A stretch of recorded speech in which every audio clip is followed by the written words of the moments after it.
पात्र में जल और दूध ले लीजिए, शुक्रवार का दिन।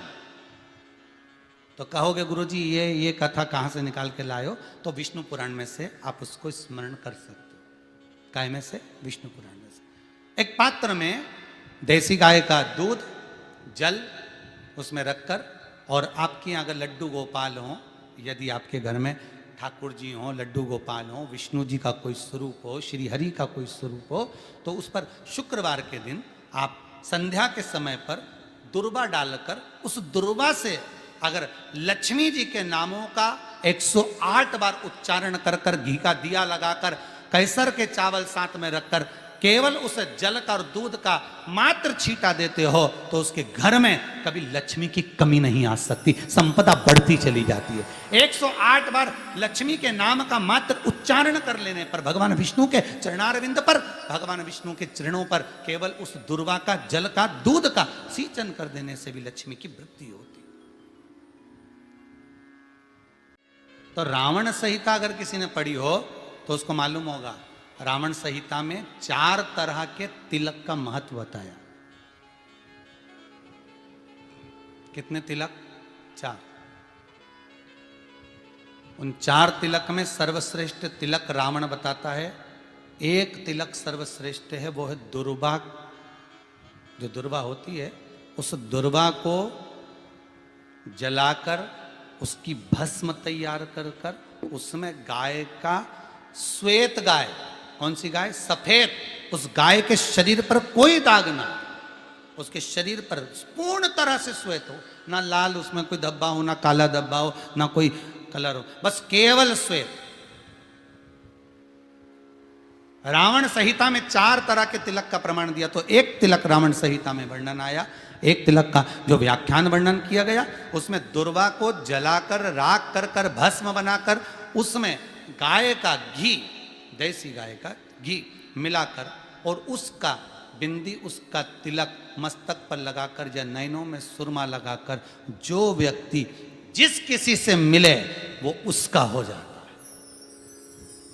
उस दुर्वा में इतना प्रबलता आ जाती है, अमृत तत्व जुड़ा हुआ है दुर्वा के। रावण संहिता में 4 तिलक बताएं, उसमें से सबसे 4 तिलक में अलग अलग, एक बेलपत्री की जड़ का तिलक है, एक आंकड़े की जड़ का तिलक है। रावण संहिता में 4 तिलकों का वर्णन है, उसमें मुख्य है सबसे ज्यादा।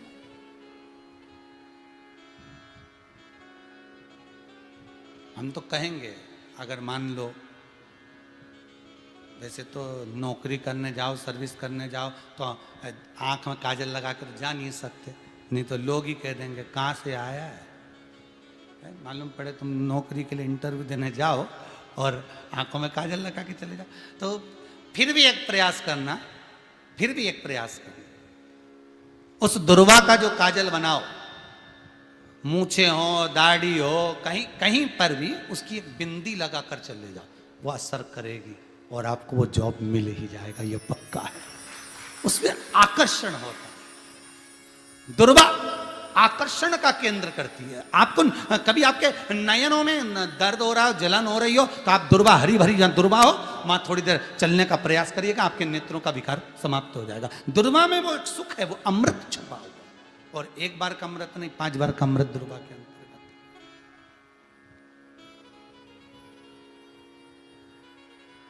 कौन से देवता हैं जिनके ऊपर दुर्वा का जल दूध में मिला हुआ छीटा जाए? श्वेत गाय के। देखो, दूध का प्रमाण बार बार दुर्वा के साथ आया, उसका कारण क्या है? क्या कारण हो सकता है उसका? उसका एक कारण है, समुद्र मंथन के समय पर सबसे पहले कुछ निकला था, तो समुद्र मंथन में सबसे पहले निकली थी गौ माता निकली थी। क्या निकली थी? गाय। सबसे पहले निकली थी गाय। और कितनी गाय निकली थी? 5। पहली नंदा, दूसरी सुभद्रा, तीसरी सुरभि, चौथी सुशीला, 5वीं बहुला। ये 5 गाय समुद्र मंथन में निकली। अब समुद्र मंथन में जब गौ माता निकली, तो सारे 33 कोटि देवता मंथन में जो लगे हुए थे, उन मंथन को करते करते देवता थक चुके थे। सारे देवता थक चुके थे।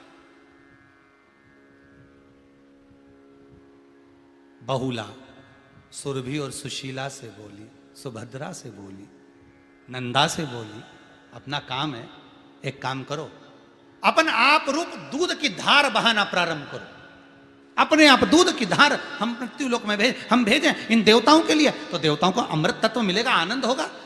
और गौ माता ने ऊपर खड़े होकर जो दूध बहाना प्रारंभ करा, वो देवताओं के मुख में आधा तो गया और आधा दूध समुद्र पर जब गिरा, और जो मंथन चल रहा था उस मंथन के चलते, कभी दूध का दही का मंथन करना तो क्या निकल कर आएगा, मक्खन आ जाएगा। वो मक्खन तैरता हुआ समुद्र की लहर से दुर्वा पर जा पड़ा। इसलिए आज भी दुर्वा के साथ में गौ माता के दूध का बड़ा प्रमाण,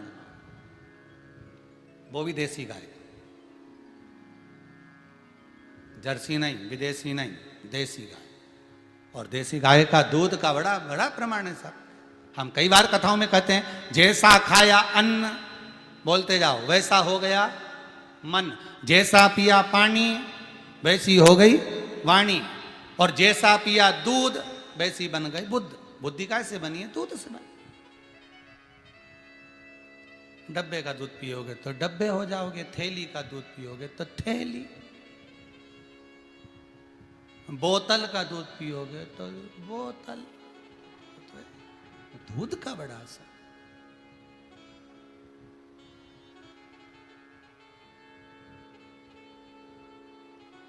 गौ माता के दूध का पान। दुर्वा बढ़ती है, और दुर्वा का एक बहुत सुंदर गुण है महाराज, बहुत सुंदर गुण है दुर्वा का। जहां पर उसके भीतर गांठ आती है ना, वहां से दो रास्ते बना देती है। बोलो बनाती कि नहीं बनाती? कभी दुर्वा देखी होगी आपने, जहां गांठ आई वहां दो रास्ते बनाएगी, फिर गांठ आई फिर दो रास्ते बनाएगी, फिर गांठ आई फिर दो रास्ते बनाएगी। दुर्वा का क्रम ऐसा है कि हम भगवान को दुर्वा क्यों देते हैं, उसका कारण यह है कि मान लो, हे परमात्मा, हे शंभु, हे गणेश, हे प्रभु नारायण, अगर मान लो मेरा एक रास्ता चलते चलते गांठ पड़ जाए, एक रास्ता मेरा बंद हो जाए, तो वहां से मेरे दूसरे रास्ते खोल देना। इसलिए दुर्वा भगवान को समर्पित करी जाती है। दुर्वा को समर्पित करने का क्रम ही यही है कि मेरे मार्ग खुल जाए, मेरी राह खुल जाए, मेरा मार्ग चारों तरफ खुलता चला। दुर्वा नीचे की ओर चलते चलते मार्ग खोलती चली जाती है।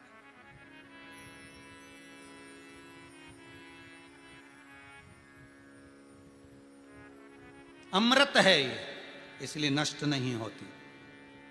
तोड़ के रख लेना, प्रैक्टिकल करके जरूर देखना, सियोर वाला महाराज कहीं झूठ तो नहीं बोल रही है। तोड़ कर रखो दुर्वा को, बोरी में भर कर रखो, 4 साल 6 महीने 8 महीने बाद सूख जाए, बेकार हो जाए, उसके बाद भी उसको खेत में, बगीचे में कहीं ले जाकर पटक देना, 8-15 दिन पानी देना, देखो फिर वापस वही हरी की हरी होना, वही कहीं ना कहीं से स्फुटित होते फिर आगे बढ़ना चालू कर देगी। उसका तत्व है अमृत, वो अमर है, मरती नहीं, फिर चालू हो जाती। शिव कहते हैं यही अमरता है, यही अमरता है कि दुख आया तो मरने की नहीं सोचना है। तकलीफ आई, कष्ट आया, रोग आया, बीमारी आई, थोड़ा सा तकलीफ आ गई, थोड़ी बीमारी आ गई, थोड़ा दुख आ गया, तो ये मत सोचना मैं मरना है, नहीं नहीं नहीं, अभी तो और जीना है। तो किस लिए जीना है? कोई कहेगा इसको कहीं आसक्तियां होंगी, घर की, परिवार की, कुटुंब की, कबीले की, इसलिए जीना चाहती है, इसलिए जीना चाहता, नहीं। आसक्ति एक रखना कि मैं जीना इसलिए चाहता हूं, मैं और जीना चाहती हूं, इसलिए चाहती हूं कि अब मैं भगवान का भजन करना चाहती हूं। अभी तक मैंने परिवार, कुटुंब, कबीले, संसार के लिए करा, अब जितनी जिंदगी दी उस मालिक ने, अब मैं उसका भजन करूं। कोरोना महामारी में वेंटिलेटर पर जाकर, आईसीयू में जाकर वापिस अगर आ गए हो तो समझ लेना बोनस के दिन भोलेनाथ ने दे दिए, अब भजन में लगाना। अब दुकान, धंधा पानी, ये सब चीजों में बाद में लगता रहेगा। आईसीयू में जाने के बाद, ऑक्सीजन कम पड़ने के बाद भी लेवल ऊपर कर कर, वेंटिलेटर से भी निकाल कर अगर वो लेकर आ गया तो समझ लेना अब ये दिन उसके बचे हैं, अब उसने बोनस में दिए हैं। इसलिए अब संसार में नहीं, अब भगवान में लगाऊंगा। अब जब शिव महापुराण की कथा आएगी खोजूंगा, सुनूंगा, शंकर का अनुमोदन करूंगा। हो गए दिन, नहीं तो तुम तो गए थे रे, निपट चुके थे। जैसे ही पहुंचे बड़े बुरे हाल थे। ऑक्सीजन भी ऊंचा नीचा हो रहा था और वो कजन कौन सा इंजेक्शन था वो भी नहीं मिल रहा था। तो क्या अब क्या होगा तेरा कालिया? तो कालिया ने सोचा कुछ नहीं होना, शिव पुराण याद करो। श्री शिवाय नमस्तुभ्यम, श्री शिवाय नमस्तुभ्यम। पत्नी घर में कर रही, बच्चे चलते फिरते कर रहे, आंखों से पत्नी के आंसू बह रहे, श्री शिवाय नमस्तुभ्यम जपती जा रही। पति से कह दिया मोबाइल पर केवल शिव पुराण सुनो, अब जो होगा देखा जाएगा। और शंकर जी लेके वापिस आ गए वो यमराज के दरवाजे से। घर पे आते सीता खुश हो रही, बस मैं तो ऐसा लग रहा था कि अब चले जाऊंगा। सारे आसपास वाले निपटते चले जा रहे। पत्नी बोली चिंता मत करो, श्री शिवाय नमस्तुभ्यम जप लिया। आया दरवाजे तक रोग, आया दरवाजे तक बीमारी, आया दुख दरवाजे तक। दुख क्यों ना आएगा? हमारे पूर्व का कर्म है तो दुख तो मिलना ही है। कोई महाराज जी तुमसे कह दे कि तुम्हें दुख ही नहीं आएगा, मैं बैठा हूं, तो महाराज जी से कहते ना तुम्हारे चरण कहां है बता दो, क्योंकि दुख तो आएगा। जैसी करनी वैसी करनी। जो पूर्व में कर कर आए हो, भले आज तुम किसी को दुख नहीं दे रहे, भले आज तुम किसी को तकलीफ नहीं दे रहे, पर पूर्व का कर कर आए हो वो तो भोगना पड़ेगा। दो कारणों से मनुष्य का शरीर मिलता है, एक कर्म का भोग भोगने के लिए, दूसरा भगवान का भजन करने के लिए। भजन भी करो और दुख भी भोगो। जो मिला है किस्मत में बड़े प्रेम से मिला, ना जाने क्यों मिला इतना दुख, उसका कारण होगा। वो कारण को ढूंढना बाद में, अपने को ढूंढने की जरूरत भी क्या। अपन तो भजन करो, भजन करोगे तो दुख कटेगा।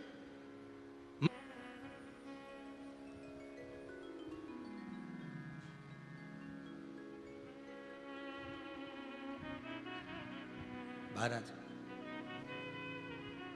दुर्वा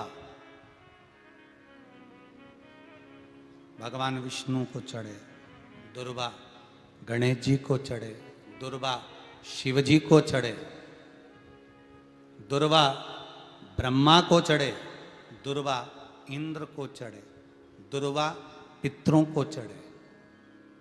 कितना सुंदर कहा है। जिसके घर में पितृदोष प्रबल होता है, बहुत प्रबल पितृदोष है, तो उसके घर के जहां पानी का मटका रखा था, पितृदोष मालूम है ना? पितृदोष का लक्षण क्या होता है? 1 रुपए कमाओ, 1.25 रुपए खर्च हो, समझ लेना पितृदोष है। रात्रि को सो गए तुम, बड़े चक नींद आ गई तुमको, बहुत प्रेम से सो गए, सोने के 1.5 घंटे या 2 घंटे बाद तुम्हारी नींद खुल जाए और कम से कम आधे घंटे तक तुमको भूख लग रही हो, समझ लेना पितृदोष है। सोकर उठने के बाद में जैसे ही 1-2 घंटे की नींद हो गई और अचानक नींद खुल गई और तुम्हें भूख लग रही है, भूख लग रही है, प्यास लग रही है बहुत तेज, अभी सोए हो 1.5 घंटा ही हुआ, 2 घंटा ही हुआ, भूख लगने लगी, बहुत तेज भूख लग रही है, समझ लेना पितृदोष है। पितृ भूखे हैं, भोजन की याचना कर रहे हैं, भोजन की याचना।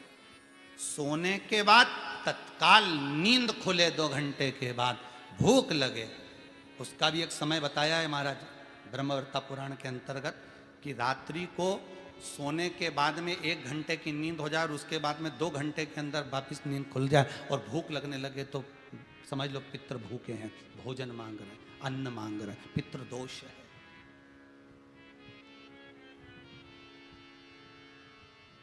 पितृदोष का कुछ कुछ वर्णन किया गया है। घर में एक पात्र के चक्कर में, एक बेडशीट के चक्कर में, एक सामान के चक्कर में विवाद हो रहा है तो समझ लो पितृदोष है। 1 रुपया कमाया 1.25 खर्च हो रहा है, पितृदोष है।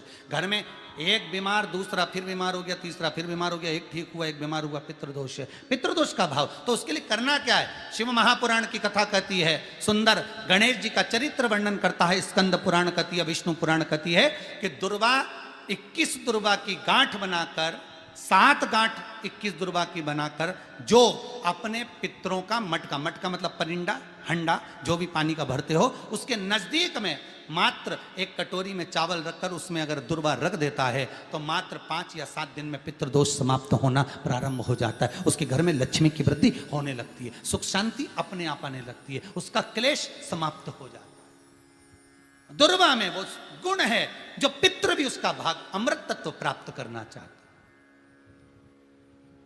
अमृत देना चाहता।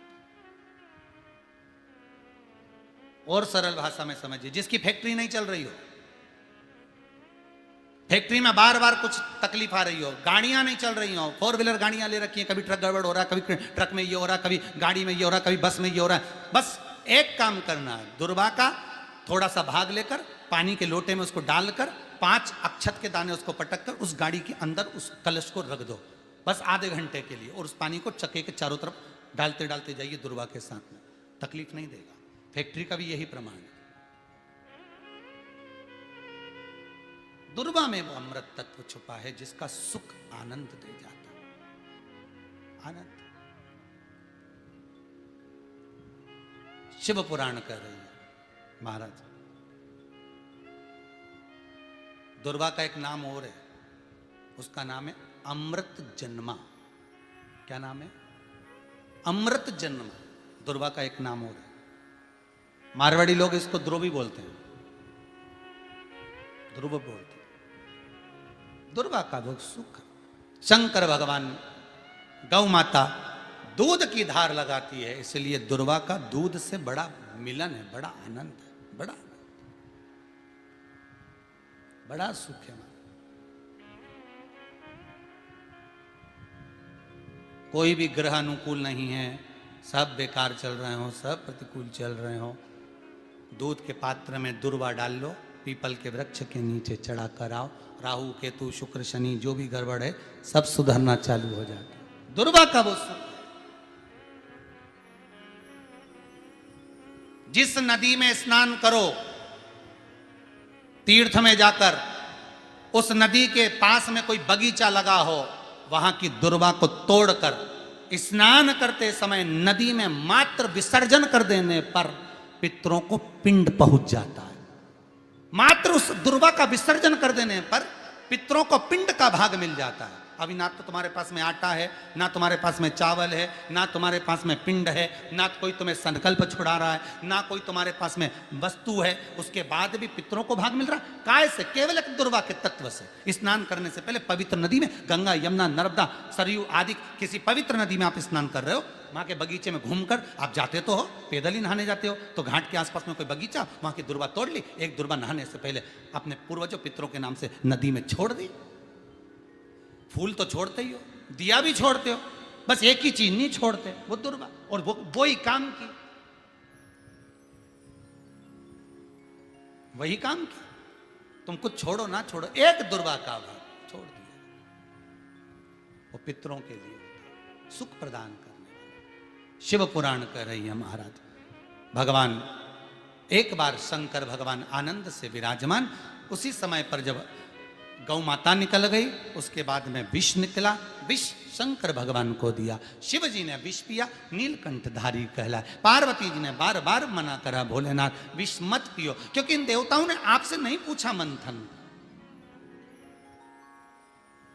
जब घर के बड़ों से, घर के बुजुर्गों से, घर के बयों से, माता पिता से, सतगुरु से, गुरुजन से कोई काम अगर पूछकर नहीं किया जाता तो उस काम में अड़चन बहुत आती है। और आई, मंथन करने में कितनी अड़चन आई, कभी देवता रूठ जाए, कभी राक्षस रूठ जाए, कभी मालूम पड़े गौ माता निकल गई, कभी मालूम पड़े कुछ निकल गया, कहीं औषधियाँ निकल रही, कहीं रतन निकल रहे, कहीं विष निकल रहा, पर अमृत नहीं निकल रहा। बड़े परेशान हो गए। उसका कारण तो पूछा तो शंकर भगवान से नहीं पूछा गया। अगर देव अधिदेव महादेव के कानों में बात डाल देते तो शंकर जी कर देते। शंकर तो सरल सहज, उनके कानों में बस बात जाना चाहिए, वो तो तुरंत आ जाता, तुरंत वो तो सामने, बस मुख से निकला और शिव ने किया। एक बहुत अच्छी बात है स्कंद पुराण की, आप शंकर के मंदिर में जाकर हाथ नी भी जोड़ो ना तो भी चलेगा। एक काम जरूर करना, परंतु हाथ नी भी जोड़ो ना, मंदिर में गए आपने हाथ भी नहीं जोड़े तो भी शंकर के सामने बैठकर उससे अपनी दिल की बात जरूर कह देना। आपकी नी पटती ना शंकर से मत पटे। आप जिसको मानते हो, आप राम को मानो, आप कृष्ण को मानो, आप भवानी को मानो, आपकी मर्जी पड़े उसको मानो। शिव से नहीं भी पटे ना तो भी आपने सारी दुनिया में अपना दुख कहा, एक बार शंकर के पास, उसके दरवाजे पर नंदी के पास बैठकर, दीवार से टिक कर बैठकर, कहीं एकांत में बैठकर उस शंकर से अपने दिल की बात कहना जरूर, बोलना जरूर। भोला सब दुख काटो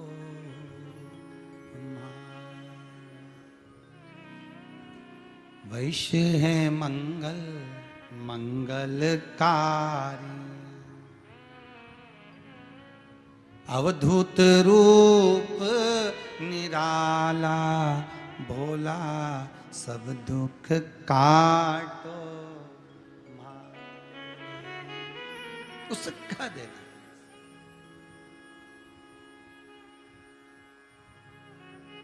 उससे बोल वो दुख काट देगा।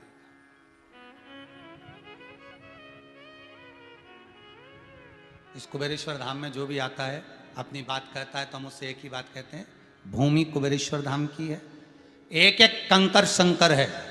अगर कभी आए हो और तुम्हारे भीतर दुख है तो इस भूमि पर चप्पल उतार कर एक बार कहीं पर भी इस भूमि पर पावन शंकर का मंदिर जहां बन रहा है उसकी ओर देख कर बोल कर मन की बात को एक बार पुकार कर कहकर जरूर जाना, 3 महीने में वापिस आओगे ये पक्का है। वो खुद पकड़ कर लिया आएगा, वो खुद खींच कर लिया, वो खुद लाएगा, आपको नहीं आना है, वो खुद ले आएगा।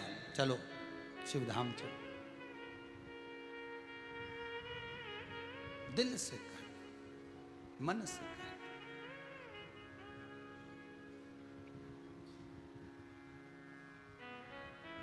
विष निकला, नाथ अब क्यों पी रहे हो? पार्वती जी शिव जी से कह रही हैं आप क्यों पी रहे हो? इस विष को क्यों पी रहे हो? किस लिए?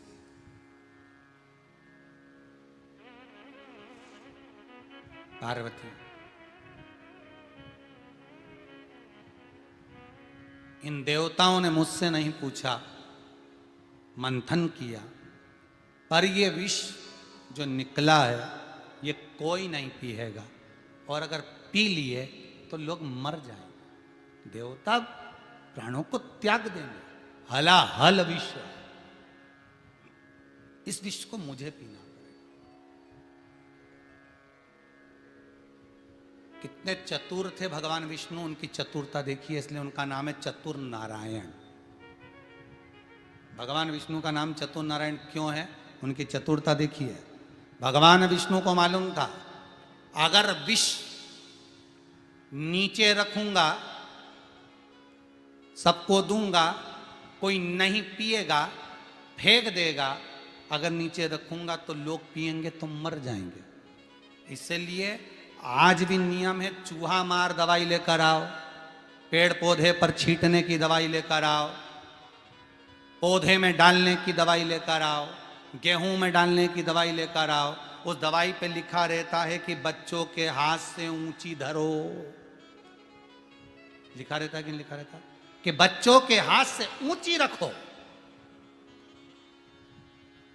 तो भगवान विष्णु ने भी वही कहा कि ये बच्चों के हाथ से ये विष ऊंचा रखो। तो उन्होंने विष कहां पहुंचाया? कैलाश पर्वत। अब इतनी ऊंचा कोई पहुंच के बता दे? जाओ, डब्बा रखो दवाई का, छोटे छोटे बच्चों के सामने अगर कछुआ छाप अगरबत्ती या ये मच्छर की अगरबत्ती आ जाती है तो बच्चा मुंह में ले लेता, तो लिखा रहता है बच्चों के हाथ से ऊंची रखना, दवाई है ऊंची रखो, औषधि है, विष है ऊंचा रखो। मिठाई का डब्बा हो तो भले नीचे रख दो, पर विष ऊंचा, दवाई ऊंची रखो। ये पेड़ों पर छिड़कने की है, कीट पतंगा मारने की है, चूहा मारने की है, ऊंची रखो। तो भगवान विष्णु ने भी वो विष को ऊंचा रखा कैलाश पर कई कई बच्चे इतने उपद्रवी होते हैं कि कुर्सी लगा के ऊपर चढ़ जाएं और दवाई निकाल लें और नीचे डब्बा पटक के खा जाएं। तो अब उसमें गलती किसकी? अब तुम बताओ, है किसकी गलती है इसमें? माता पिता की कोई गलती है क्या? उनने तो ऊंची रखी। घर के बड़े की गलती है? उनने तो ऊंची रखी। अब तुम कुर्सी पे चढ़ गए, डब्बा गिरा लिया, खा लिया। ऐसे ऐसे कहीं कहीं के लोग चतुर है। शंकर भगवान ने विष पिया, मुख से विष थोड़ा सा नीचे गिरा, सांप बिच्छू ने ले लिया और विष थोड़ा सा गिरा तो उससे भांग धतूरा उत्पन्न हो गया। पर कहीं का कुर्सी लगा के ऊपर चढ़ गया, कैलाश पहुंच गया और वहां से भांग तोड़ के ले आया और क्या क्या शंकर जी की बूटी और घोट घोट के पी रहा है और शंकर जी का नाम बदनाम कर रहा है कि शंकर जी को भांग प्रिय। कौन सी पुराण में लिखा है कि शंकर को भांग प्रिय? ये तो तुम कुर्सी लगा के डब्बा निकाल लिए।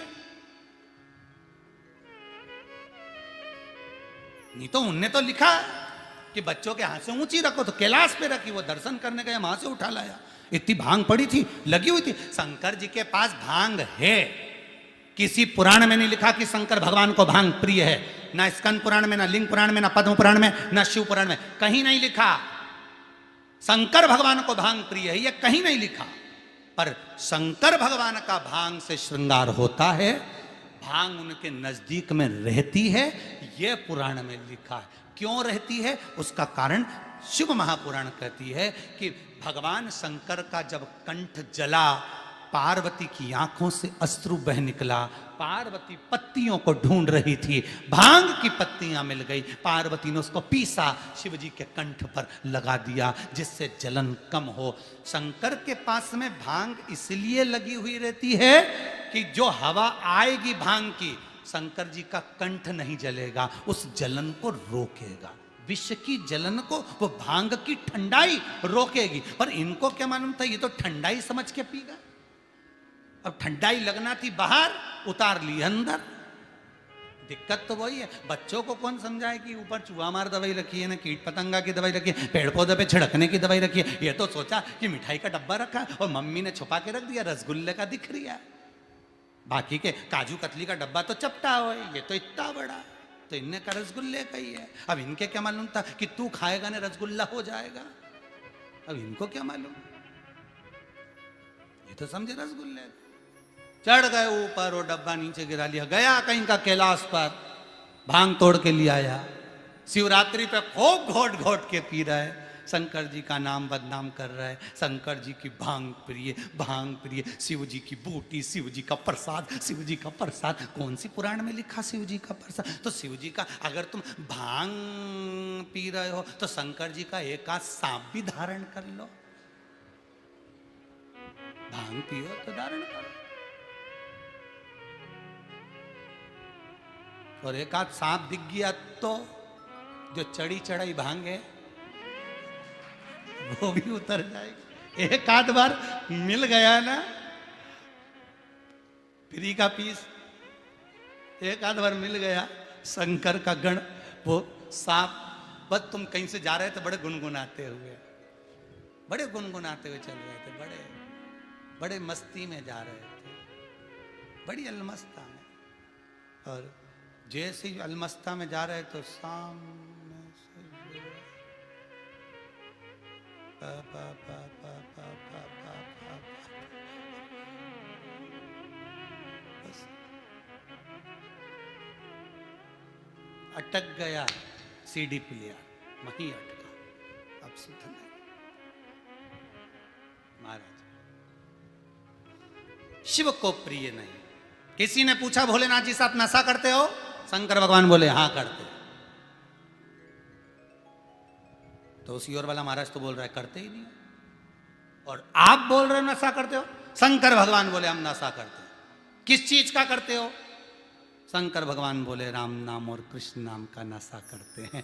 इस नशे में एक बार डूब गए फिर कोई निकलने वाला नहीं है। कई लोग ऐसे हैं जो शंकर के नाम का नशा करते हैं, शिव महापुराण को ढूंढते रहते हैं, दिन भर ढूंढते हैं, कहां आ रही है, कहां शिव महापुराण की कथा रही, कहां शिवर वाला महाराज की कथा रही, बस चैनल लग देख तो जरा शिवर वाला महाराज की कथा रही क्या, शिव महापुराण की कथा रही क्या, जरा देख जरा कहीं महाराज की कथा रही तो निकाल, और सारा चैनल टटोलते रहेंगे ढूंढते ढूंढते, मम्मी नहीं आ रही, फिर आधा घंटे बाद फिर चैनल पे देख तो जरा कहीं आ रही हो तो देख ले, अभी नहीं आ रही, मम्मी फिर देख तो जरा आ रही क्या, जब नहीं आ रही फिर मन उदास हो गया, अब रात को देखूंगी फ्री होके, फिर मोबाइल लेके बैठ गए। तो वो पति बोला क्या देख रही, तू बोर नहीं होती है कि एक कथा सुने? तो पत्नी भी बोली तुम्हें भी तो देख रही 40 साल से। क्या बोला? वो भी क्या बोला? पुरानी ओ घड़ी है, दयालु है। शिव कहते हैं मैं राम नाम कृष्ण नाम के नशे में डूबा रहता हूं। भोलेनाथ तेरी काशी पागल कर जाती है, भोलेनाथ तेरी काशी पागल कर जाती है, मुस्कान तेरी मीठी घायल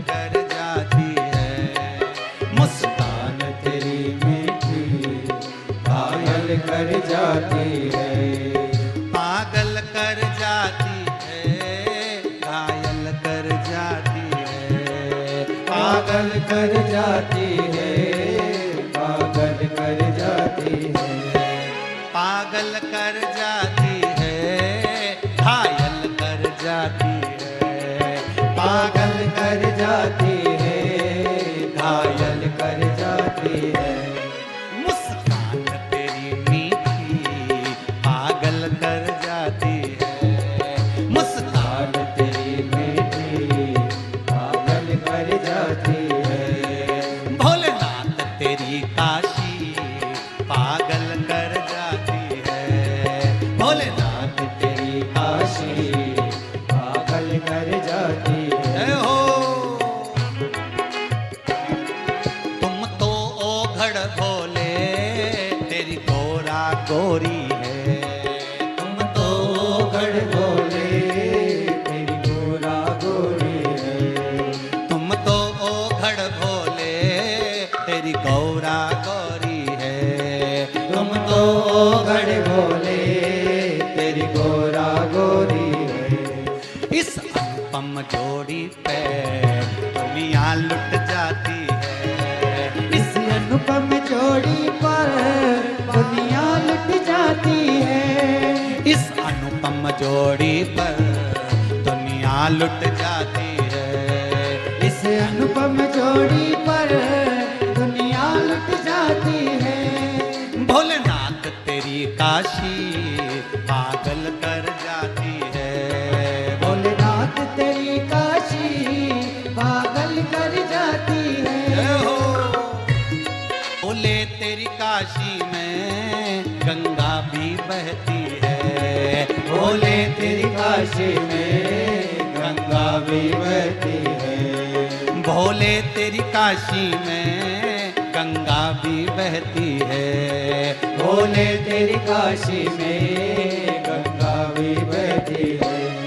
गंगा की लहरों में तेरी ही मस्ती है, गंगा की लहरों में भोले तेरी मस्ती है, गंगा की लहरों में भोले तेरी मस्ती है, गंगा की लहरों में भोले तेरी मस्ती है। मुस्कान तेरी मीठी घायल कर जाती है, मुस्कान तेरी मीठी घायल कर जाती है, भोलेनाथ तेरी काशी पागल कर जाती है, भोलेनाथ तेरी काशी पागल कर जाती है, भोलेनाथ तेरी काशी पागल कर जाती है, भोलेनाथ तेरी काशी पागल कर जाती है। हर हर भगवान शिव ओघड़ दानी त्रिकालदर्शी कैलाशी शंभु की कथा कहती है, शिव ओघड़े की कथा कहती है, पार्वती जी कहती है आप विष क्यों पीते हो? जग को बचाना है इसलिए मुझे विष पीना पड़ेगा, जग कल्याण के।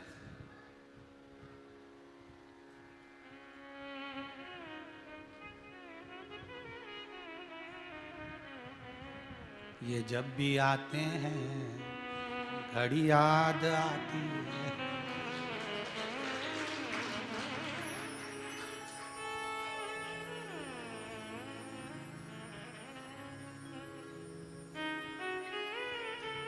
अच्छा कई बार लोग फोन पे पूछते हैं गुरुजी सब लोग कथा में बैठते हैं तो कई लोग मोबाइल लेके बैठते हैं, कई लोग घड़ी लेके बैठते हैं, तुम भी तुम्हारे हाथ में घड़ी बांध के बैठते हो पर देखते तो हो ही नहीं, तो क्या देखें, जाए समझ लो टाइम चालू हो गया, आए तो समझ लो टाइम खत्म हो गया।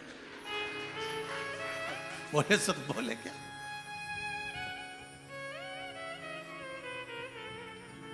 ओघड़ी की कथा कह रही, शिव दयालु की कथा, शंकर की कथा कह रही। शिव के पास में विष रखा, शंकर ने अपने पास रखा, आप मत पियो नष्ट हो जाओगे। शंकर कहते हैं मैं नशा करता हूँ, राम और कृष्ण नाम का करता हूँ। शिव कहते हैं तुम भी भगवान की भक्ति का ऐसा नशा करो कि जिंदगी भर ना उतरे। तुम्हारी बुद्धि में शिव महापुराण ऐसी रम जाए कि कोई शंकर की अगर निंदा भी करे, शंकर के लिए अपशब्द भी कहे तो तुम्हें सहन ना हो पाए। अब मत बोलना मैं शिव की निंदा नहीं सुन सकती, मैं शंकर की निंदा नहीं सुनूंगी, मैं शंकर का भजन करती हूँ, शिव महापुराण की कथा सुनती हूँ। मैं क्यों निंदा सुनूं?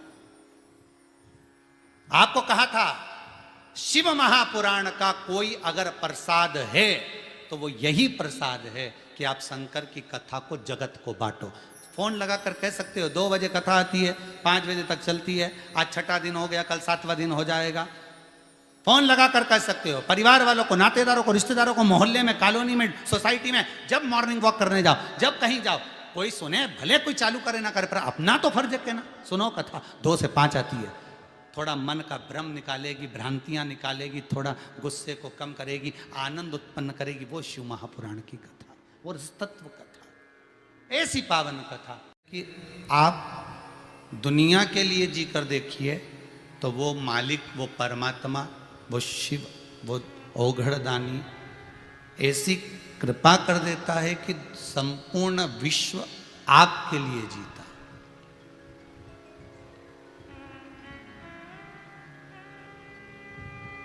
हम समर्पित तो हों, हमारा समर्पण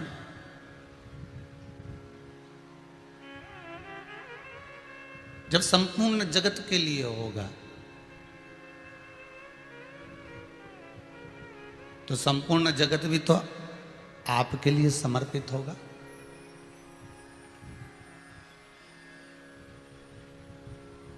एक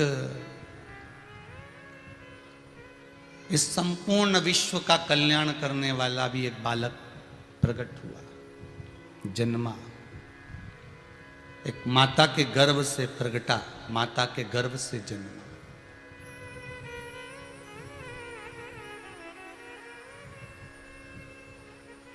जिसने केवल एक गांव का नहीं, एक शहर का नहीं, एक नगर का नहीं, एक क्षेत्र का नहीं, संपूर्ण विश्व का कल्याण करा उस बालक ने।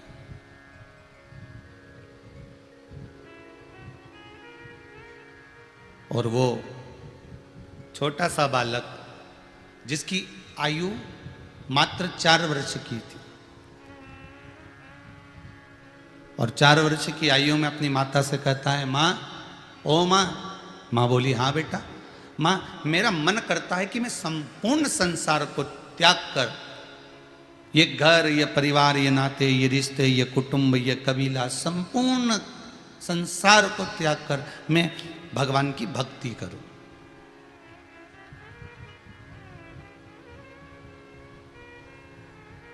ऐसा विचार भी कभी कभी आता है, हो ध्यान देना, और कई कई लोगों को तो आता भी होगा, पर वो थोड़ी देर के लिए आता है। आज के समय में अगर ऐसा विचार आ रहा है ना तो क्षण भंगुर थोड़ी सी देर के लिए आएगा, और थोड़ी सी देर आने के बाद में वो विचार वापस पलट जाएगा। बस माला लेके बैठे जब तक विचार था कि आज तो मैं माला जपूंगी और भगवान को प्रकट करूंगी, भगवान की भक्ति धारण करूंगी। 15-20 मिनट बैठी, उसके बाद वापस वो एक व्हाट्सएप पर मैसेज पढ़ लिया तो याद आ गया कि मैंने तो उसको मैसेज वापस भेजा ही नहीं, तो फिर वो माला छोड़कर वही व्हाट्सएप पर लग।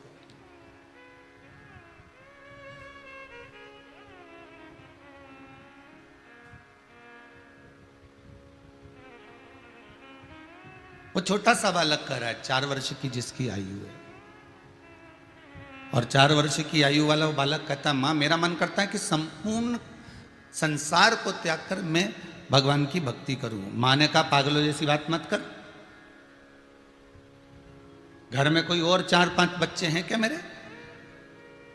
9 महीना में तुझे गर्भ में रखा है, कम से कम 9 वर्ष मेरी सेवा तो कर ले। बच्चे को मैंने डांट लगा दी, चिल्ला दिया।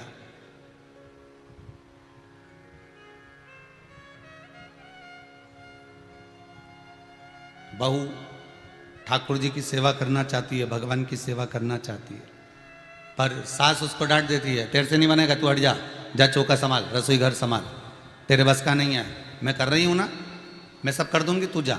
तो बहू को लगता है जब सास सेवा में लगी हुई है, सास जब कर रही है तो मुझे करना ही नहीं, मुझे मतलब क्या, करो। वो सेवा से वंचित रह जाती है। घर के बच्चों को, छोटे छोटे बालकों को, छोटे छोटे बच्चों को सबसे पहले सेवा का क्रम सिखाइए। मंदिर आप जा रहे हो तो बच्चों को लेकर जाइए, भजन आप कर रहे हो तो बच्चों को बिठाकर भजन करिए, स्मरण कर रहे हो तो बच्चों को बिठाइए। एक दरवाजे से जगतगुरु शंकराचार्य जी ने भिक्षा मांगना चाहिए। आलख जगाई माता भिक्षाम दही, छोटी सी बच्ची दौड़ कर आकर कहती है बाबा जी हमारे यहां कुछ भी नहीं है। तो जगतगुरु शंकराचार्य जी कहते हैं कि अपने आंगन की झाड़ू लगाकर थोड़ा सा कचरा दे दो मेरे पात्र में।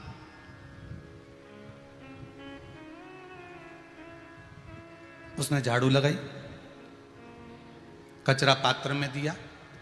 गुरु स्वयं जगतगुरु शंकराचार्य जी उस पात्र को लेकर गए, आगे जाके उन्होंने कचरे को फेंक दिया। तो उनके शिष्य बोले गुरुदेव आपको कचरा फेंक नहीं था तो कचरा लिया ही काहे को था? गुरुजी बोले अपने शिष्य को मैंने कचरा केवल इसलिए लिया है कि वो छोटी सी बच्ची की आदत उसकी माँ ना करने की डाल रही है कि नहीं है, नहीं है बोल दे हमारे यहाँ कुछ नहीं है, पर उस बच्ची को मैंने देने की आदत डाली है। भले उसने कचरा दिया, आज कचरा दिया तो कम से कम कल तो कुछ देगी। आज भले उसने कचरा दिया है पर कल तो कुछ प्रदान करेगी ना।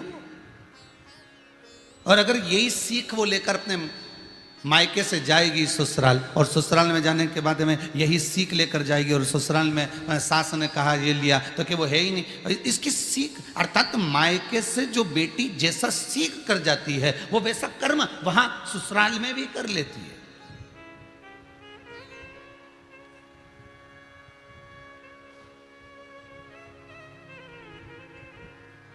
अरे पत्नियों से निवेदन है, पतियों से झगड़ा करना है तो एकांत में करना, कभी बेटियों के सामने मत करना।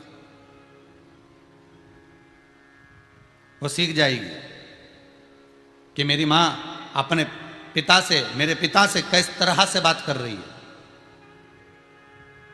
किस तरह से बोल रही है। तो वो बेटी की भी सीख रहेगी कि मुझे किस तरह से अपने ससुराल में बात करना, अपने पति से बात करना। छोटा सा बालक कह रहा है कि मेरे को भक्ति धारण करना, मैंने मना कर दिया। अभी तो मेरे गर्भ से जन्मा है, 4 साल का तो हुआ है और कहता भक्ति धारण करना है। कौन से मेरे 4-6 बच्चे हैं, तू अकेला तो है, और तेरा फर्ज है अपनी माता की सेवा करना, तेरा फर्ज है मुझे साथ कर चलना, तेरा फर्ज है मुझे लेकर चलना।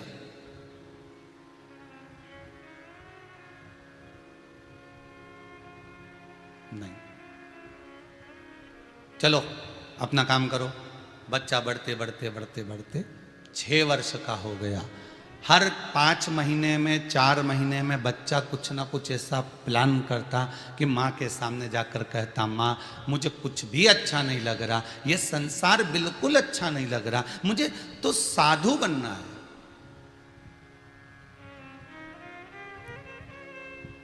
मुझे तो साधु बनना है माँ, मैं तेरे पांवों पड़ता हूं माँ, मुझे तेरे बंधन से मुक्त कर दे।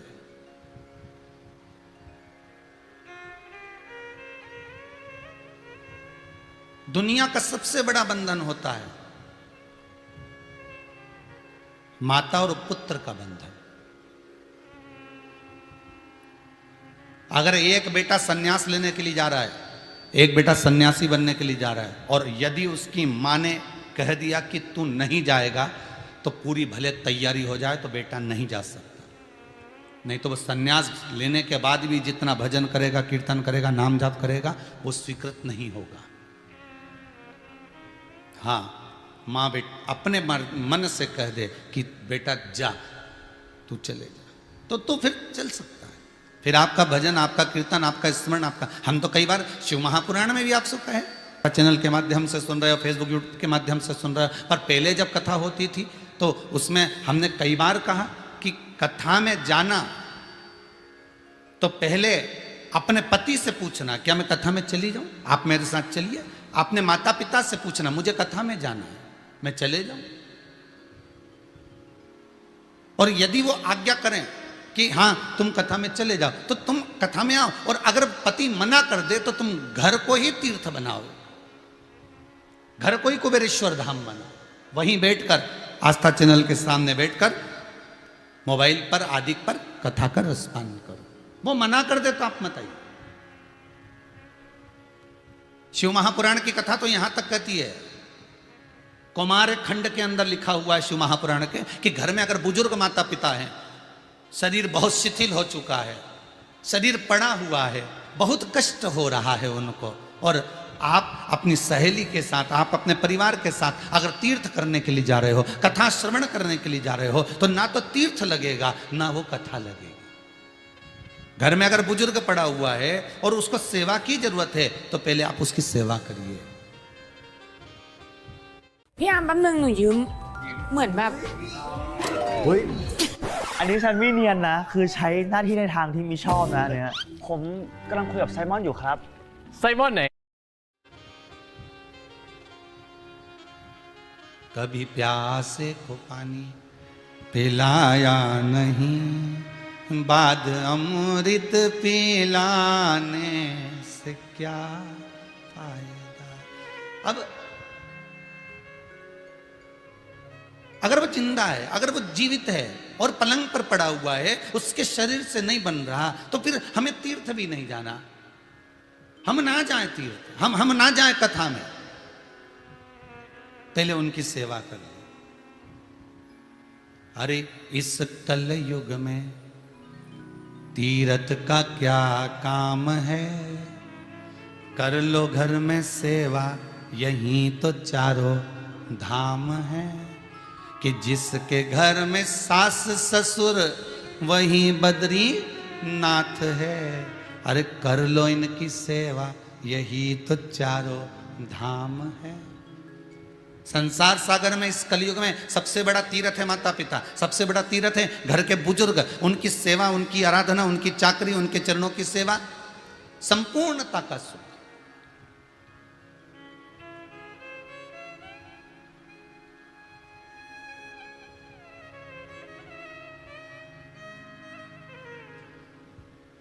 कल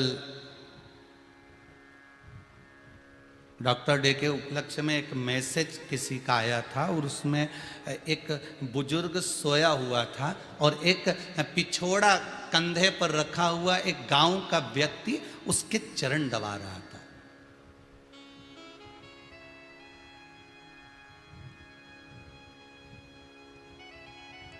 वो सीख दे रहा था, मैसेज वो सीख दे रहा था।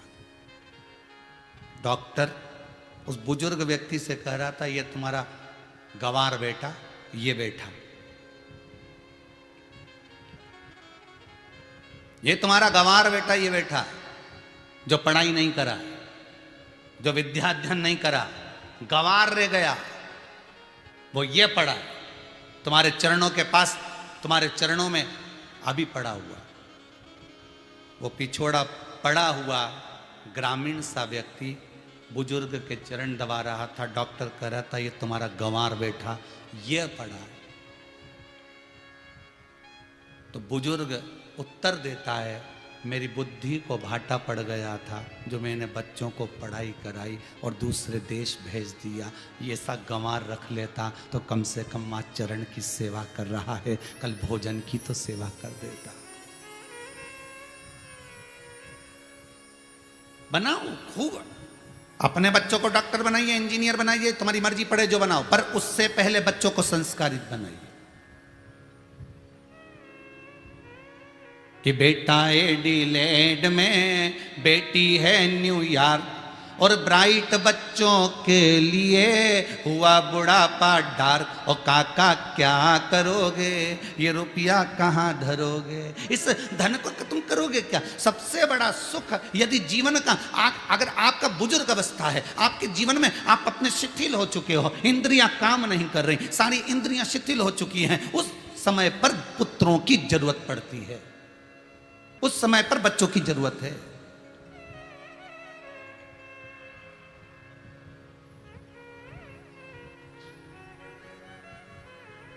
उस समय पर हमको संतान चाहिए कि अब कोई संभाल लेगा। मां बेटे से कह रही है, मैंने तेरे को पहले भी समझाया था ना, अगर अब तूने साधु बनने की बात कर ली ना, अब तूने संत बनने की बात कर ली ना, तो सोच लेना, चल अपना काम कर। मां ने बेटे को फिर डरा दिया। 7 साल का बेटा हो गया, फिर कहा, मां तू मेरी बात तो मान ले माँ, ना मुझे भोजन भाता है, ना मुझे जल भाता है। माँ तू मुझे जाने दे। माँ ने कहा अंदर चल रहा है कि छड़ी उठाऊं? अंदर चल रहा है कि मैं ये छड़ी उठाऊं तेरे को मारने के लिए? बेटा अंदर चले गया। बेटे ने सोच लिया कि ये माँ जब तक कहेगी नहीं तब तक अपन साधु बन नहीं सकते, माँ जब तक आज्ञा देगी नहीं तब तक भजन हो नहीं सकता। माता पिता यदि आज्ञा दे दे तो भजन का भी सुख हो जाता है महाराज। हम आपसे बार बार निवेदन करेंगे, जिस बच्चे का पढ़ने में मन नहीं रखता वो माता पिता के चरणों को प्रणाम करके पढ़ने बैठ जाए, उसका मन लग जाएगा। जिस दिन व्यापार कम चले, दुकान धंधा पानी कम चले, उस दिन माता पिता के चरणारविंद में थोड़ा सा कंकु और चावल लगाकर अक्षत कंकु से पूजन कर कर उस कंकु और अक्षत को अपने व्यापार वाली जगह पर ले जाकर दुकान खोलने से पहले दरवाजे की चौखट पर डालकर आप अंदर प्रवेश करिए। वो माता पिता के आशीर्वाद से दुकान भी चलेगी।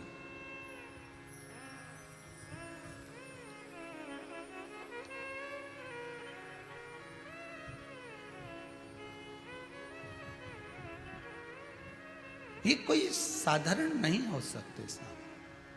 हमको लगता है कि माता पिता हैं, ये इन्हें जन्म दिया है, पर जन्म देने वाला है, पर उससे पहले वो घर का बड़ा बुजुर्ग भयो तुम्हारे को रखने वाला, साधने वाला, उसके चरणारविंद का सुख ही दूसरा है। जिस घर में माँ बाप की इज्जत नहीं होती, उस घर में देखना कभी बरकत नहीं होती। जहां, अरे भाई, भारत की भूमि पर जन्म लेना सौभाग्य का विषय है। आज किसी ने एक प्रश्न किया था, कोई कविता जी आई थी और एक उनके साथ में कोई भैया थे, वो दोनों का प्रश्न था कि संसार में अगर हम पैदा हुए हैं गुरुदेव, तो ये बताओ, ना तो हम दान करें, ना हम पुण्य करें, ना हम सत्कर्म करें, ना हम भजन करें, ना हम कीर्तन करें, ना हम मंत्र जाप करें, ना हम मंदिर जाएं, ना हम देवालय जाएं, ना हम तीर्थ जाएं, उसके बाद अगर हम मरते हैं तो कहां जाएंगे?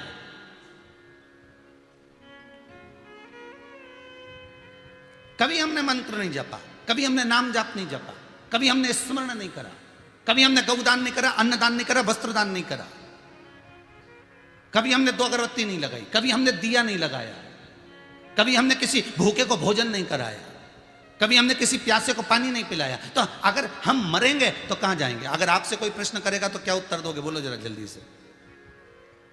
कभी हमने सत्कर्म ना करा हो, भजन ना करा हो, कभी कुछ सत्कर्म हमने जिंदगी में करा ही नहीं, और मरने के बाद कहां जाएंगे? तो उन्होंने जो प्रश्न किया तो हमने कहा बैकुंठ जाओगे, स्वर्ग जाओगे।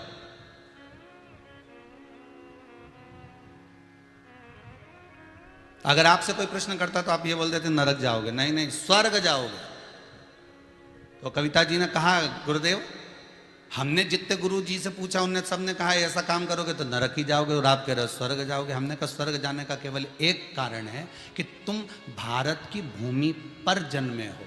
जिस भारत की भूमि पर गंगा है, जिस भारत की भूमि पर नर्मदा है, जिस भारत की भूमि पर सरयू है, जिस भारत की भूमि पर मंदाकिनी है, जिस भारत की भूमि पर सरस्वती है, जिस भारत की भूमि पर गोवर्धन है, जिस भारत की भूमि पर अयोध्या है, जिस भारत की भूमि पर मथुरा है, जिस भारत की भूमि पर काशी है, जिस भारत की भूमि पर उज्जैनी है, जिस भारत की भूमि पर ओंकारेश्वर है, जिस भारत की भूमि पर सोमेश्वर है, जिस भारत की भूमि पर केदारनाथ है, जिस भारत की भूमि पर मल्लिकार्जुन है, जिस भारत की भूमि पर स्वयं बद्रीनाथ, केदारनाथ, यमुनोत्री, गंगोत्री, रामेश्वर, द्वारका, जगन्नाथ, जिस भारत की भूमि पर है, ऐसी पुण्यमय भारत की भूमि पर जो जन्म लेता है वो मरने के बाद स्वर्ग ही जाता है। इसलिए विदेश में जो मरता है उसको कहते एक्सपायर, डेथ हो गई। पर भारत की भूमि पर भले कितने से पापी मदिरा पीने वाला भी मरता है, अगर चोरी करने वाला भी मरता है, अगर भारत की भूमि पर कपट करने वाला भी मरता है, तो भी उसके नाम के आगे लिखा था स्वर्गवासी।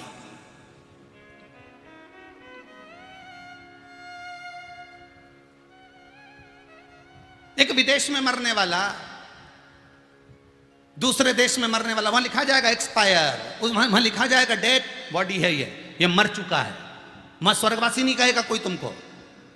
पर भारत की भूमि एक ऐसी है जहां पर मदिरा पीने वाला जिसने दिन रात पाप कर्म करा है तो भी उसके नाम के आगे स्वर्गवासी लिखाएगा, उसके नाम के सम्मुख में स्वर्गवासी लिखा जाएगा। भले उसने चोरी करी, भले उसने कपट करा, भले उसने छल करा, भले उसने प्रपंच करा, पर उसके नाम के आगे स्वर्गवासी लिखा है। क्योंकि भारत की भूमि पर जन्म ले लिया आपने तो आप स्वर्ग में निवास कर रहे हो और मरने के बाद भी स्वर्ग जाओगे, भले आपने कुछ भी करा।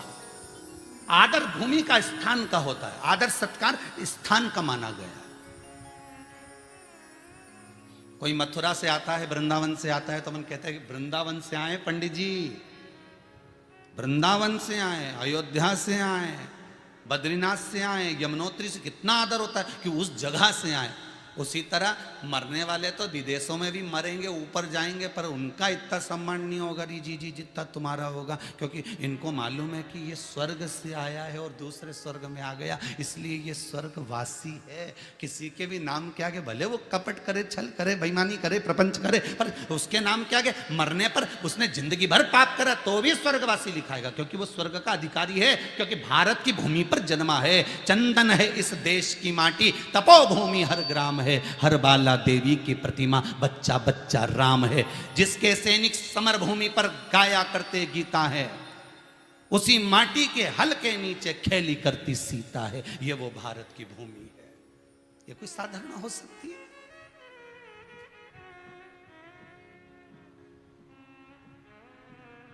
लोग विदेश घूम के आते हैं तो अपने आप में अहंकार में फूल जाते हैं, विदेश घूम कर आते हैं तो अहंकार में फूलते हैं।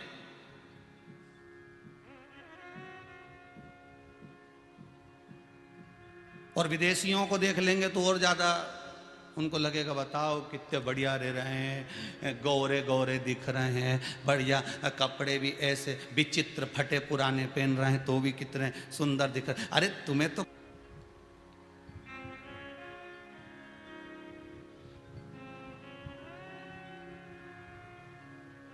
तुम्हें सुख प्राप्त हो। मां आज्ञा करे तो मैं संत बनूं, मैं साधु बनूं, और मां आज्ञा करे ही नहीं तो मैं साधु कैसे बन सकता हूं? अब करा क्या जाए? अगर माता आज्ञा करे तो मैं साधु बनूं, अगर माता आज्ञा करे तो मैं संत बनूं, पर माता तो आज्ञा ही नहीं कर रही ना, दिक्कत तो वहीं अड़ी पड़ी है। अब करा क्या जाए? बस वो बालक शिव के मंदिर में चला गया, अब उसका चित्त नहीं रम रहा, शंकर के मंदिर में पहुंच गया। मां ने पूछा कहां गया था? शंभू के दरवाजे, शंकर के द्वार।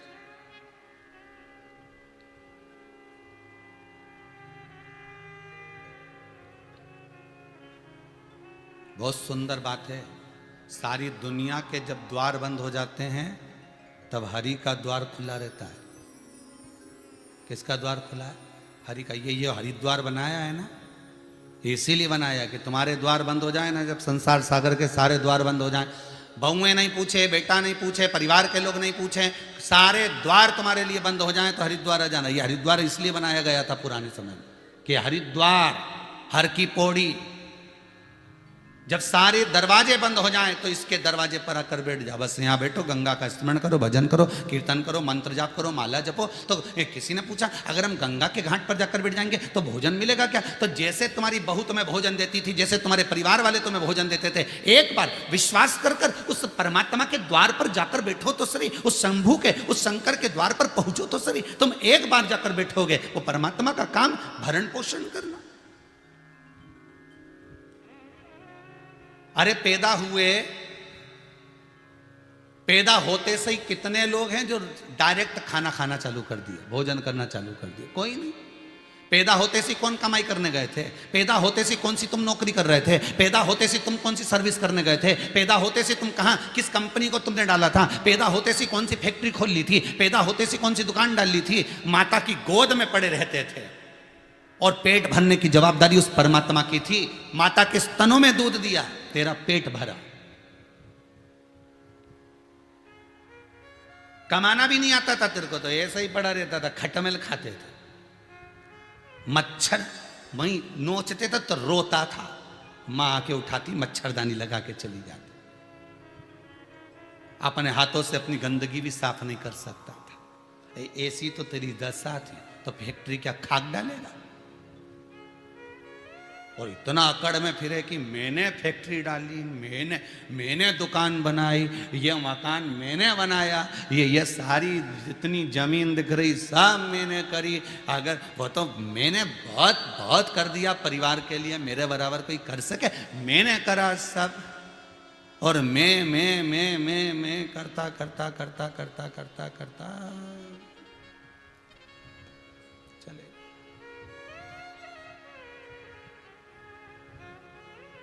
मेरा भगवान बड़ा विचित्र है। एक बार शंकर जी से किसी ने पूछा, भोलेनाथ जी ये तो बताओ कि तुम मनुष्य को जन्म देते हो तो बिल्कुल आसक्ति नहीं देते, जन्म के समय पर कोई आसक्ति नहीं। जन्म दोगे वो कुछ लेकर नहीं आया, और मरते समय भी आसक्ति नहीं रहती, जाता है जब कुछ लेकर ही नहीं जाता। बड़ा विचित्र काम है तुम्हारा, यही कमाया यही छोड़ दिया।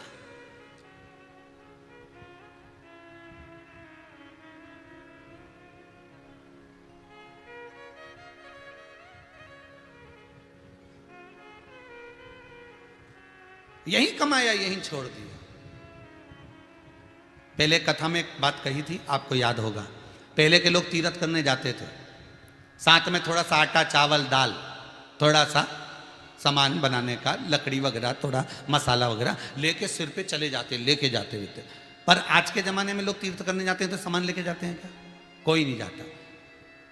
पहले तो इतना सारा बैग भर के कपड़ा भी लेके जाते, अब तो कपड़ा भी नहीं ले जाते। जिस होटल में ठहरेंगे वहाँ टॉवल भी मिलेगा, जिस होटल में ठहरेंगे वहाँ सारी व्यवस्था, साबुन भी नहीं ले जाना, वहाँ मिलेगा। बड़ी बड़ी होटल में साबुन भी मिलता है। जिस होटल में ठहरेंगे वहाँ पर ब्रश भी मिलेगा, पेस्ट भी मिलेगा,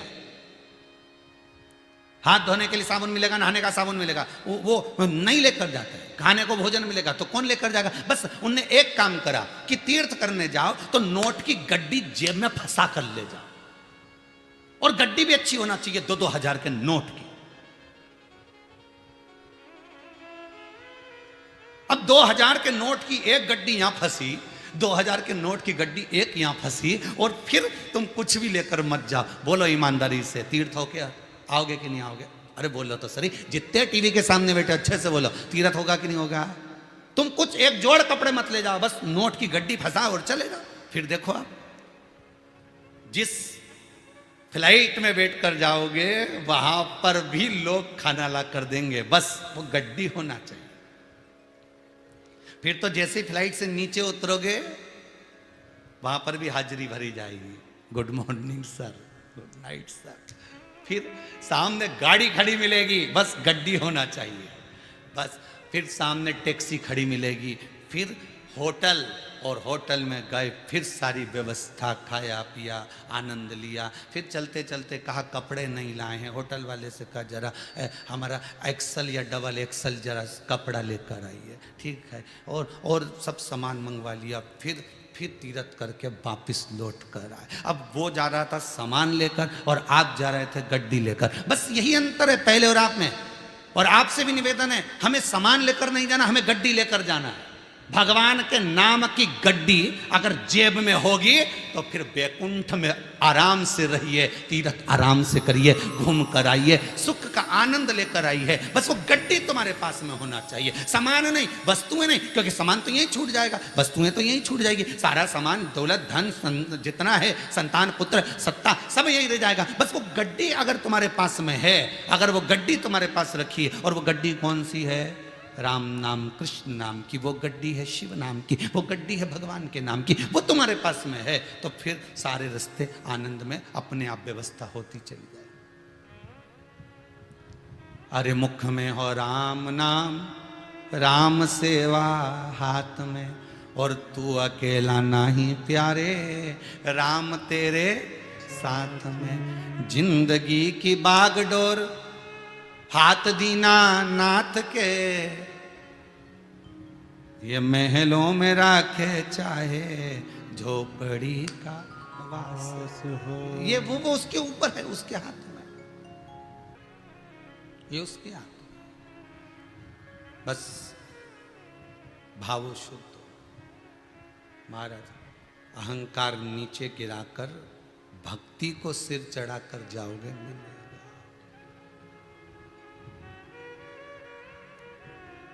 भक्ति धीरे धीरे चलूं तो कमर मोरी लचके, झटपट चलूं तो झलकाए गगरी, दूर नगरी बड़ी दूर नगरी, कैसे आऊं काशी वाले, कैसे आऊं डमरू वाले, तेरी काशी नगरी बड़ी दूर। उस परमात्मा तक पहुंचने के लिए आपका मन चित्त वृत्ति परमात्मा को देना है। पकड़ लिया उस बच्चे ने देख लिया कि अम्मा आज्ञा नहीं दे रही, तो शंकर के पास पहुंच गया। एक लोटा पानी, तो माँ ने पूछा तू कहां गया था? तो क्या मंदिर गया था। किसके? शिव जी के। माँ ने कहा तेरे को मना करा था ना कहीं मत जाना, क्यों गया? किस लिए गया? चलो अंदर, अंदर आइए। अब नहीं जाओगे। माँ ने फिर आदेश दे दिया। बच्चा फिर सोचा अब क्या करूं, अब तो मंदिर भी बंद, क्योंकि माँ को भय है, माँ को डर है कि ये संत ना बन जाए, ये साधु ना बन जाए।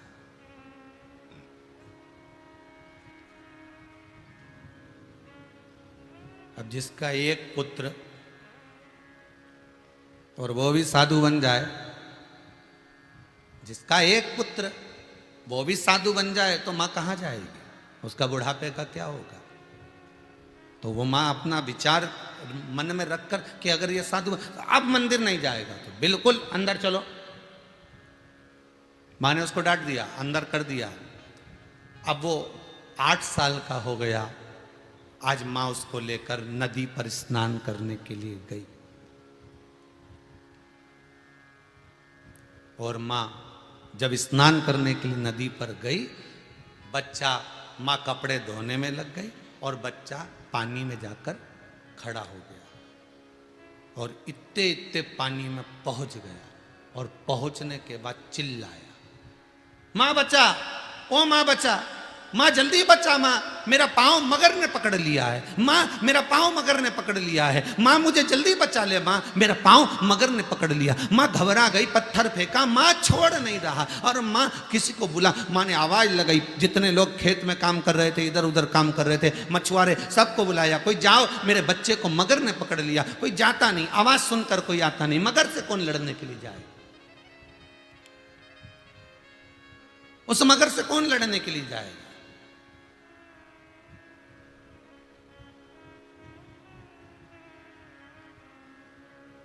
माँ, अरे माँ छुड़ा, मेरा पाँव मगर पकड़ लिया है, माँ कुछ तो कर, माँ माँ जल्दी आ माँ। और माँ, अब माँ कह रही है मैं कैसे आऊं, मैं कि मेरे को तैरना नहीं आता, परंतु मैं तेरे को बचाती हूँ, रुक जा, मैं खुद पानी में कूद जाती हूँ। इतने में बच्चा बोला, माँ रुक, तू कूदने से क्या होगा, तू बचा तो सकती नहीं है, एक काम कर, एक काम कर, अब मैं मर तो रहा हूं ना माँ, मेरे प्राण छूट तो रहे ना माँ, मगर मुझे खा तो रहा है ना माँ, अब मेरे प्राण जा तो रहे ना माँ, तो तू एक काम कर, मेरा पहले से मन था कि मैं साधु बन जाऊं, तो तू मुझे शंकर को दे दे माँ। ले हाथ में पानी और संकल्प दे कि मैंने अपने पुत्र को, जीता हो चाहे मरता हो, अगर वो बच गया तो भी शंकर का होगा, और मर गया तो भी शंकर का होगा। माँ उठा जल और संकल्प दे दे अभी के अभी। माँ अब तू मेरे को बचा तो सकती नहीं है, और मगर मुझे खा जाएगा, माँ जल्दी कर। और बच्चा और पानी में डूबा, और नीचे गया, और चिल्लाया। माँ ने तुरंत हाथ में जल लिया। जल लेते से माँ ने कहा, मैं अपने पुत्र को, मैं अपने बेटे को, जिंदा है तो भी शंकर का है, और मर गया तो भी शंकर का है। और माँ ने दे दिया, मैंने इसको शिव को समर्पित कर दिया। और जैसे ही बोला, बेटा बाहर निकल कर आ गया। मगर ने पांव नहीं पकड़ा था, पानी में वो डूब भी नहीं रहा था, केवल उसको मुख से किलवाना था कि माँ मुझे कैसे भी एक बार मौका दे दे, बस साधु बनने का। और बेटा निकल कर आया। माँ देख, तूने जैसे शंकर जी को दिया मैं बच गया। माँ बोलने लगी हाँ बेटा तू बच तो गया, चल अब घर चलते। बेटा बोला कौन सा घर? घर कौन सा? अरे अपने घर। बेटा बोला माँ अपना घर नहीं, अब तुमने मेरे को शंकर जी को दे दिया है। जब तुमने अपने पुत्र को शंकर को दे दिया तो फिर अब मैं तुम्हारे घर में नहीं रह सकता। माँ की चित्त वृत्ति में आ गया, मैं तेरे को पहचान नहीं पाई। तू रोज कहता था मेरे से मुझे साधु बनना है, संत बनना है, मैं तुझे रोक देती थी, पर आज तूने अपने आप ऐसी लीला कर ली कि तू शंकर का हो गया। और वही बालक से कहा ठीक है अब तू जा, और वही बालक इस जगत का जगत गुरु शंकराचार्य हो गया। वही बालक,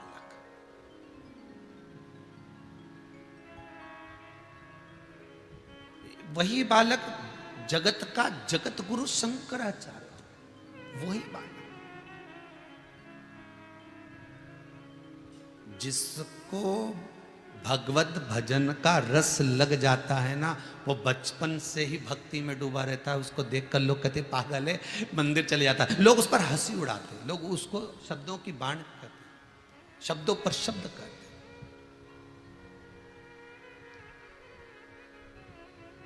जैसे धनुष पर से बाण छोड़े जाते हैं, वैसे ही शब्दों के बाण छोड़े जाते हैं। ये मूर्ख है।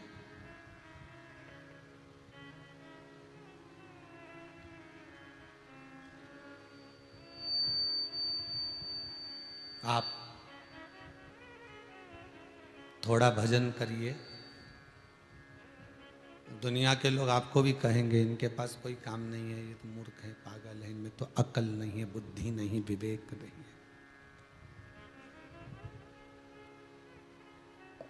थोड़ा सा आप भक्ति में रमने का प्रयास करिएगा तो आपको भी लोग कहेंगे इनमें इनकी चित्तवृत्ति ठीक नहीं है। भजन करने वाला एक कन्या हो चाहे पुत्र हो, बेटी हो चाहे बेटा हो, बाल्यावस्था से अगर उसकी चित्तवृत्ति भगवान की भक्ति में रमी है तो वो पहचान में आ जाएगा कि ये भजन ही करेगा, ये स्मरण ही करेगा, पुण्यात्मा रहेगा।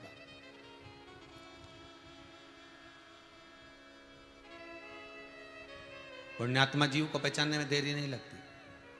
वो जगत गुरु शंकराचार्य होगा। उसकी भक्ति इतनी प्रबल थी, इतनी प्रबल, और भक्ति का बल होता बड़ा प्रबल है।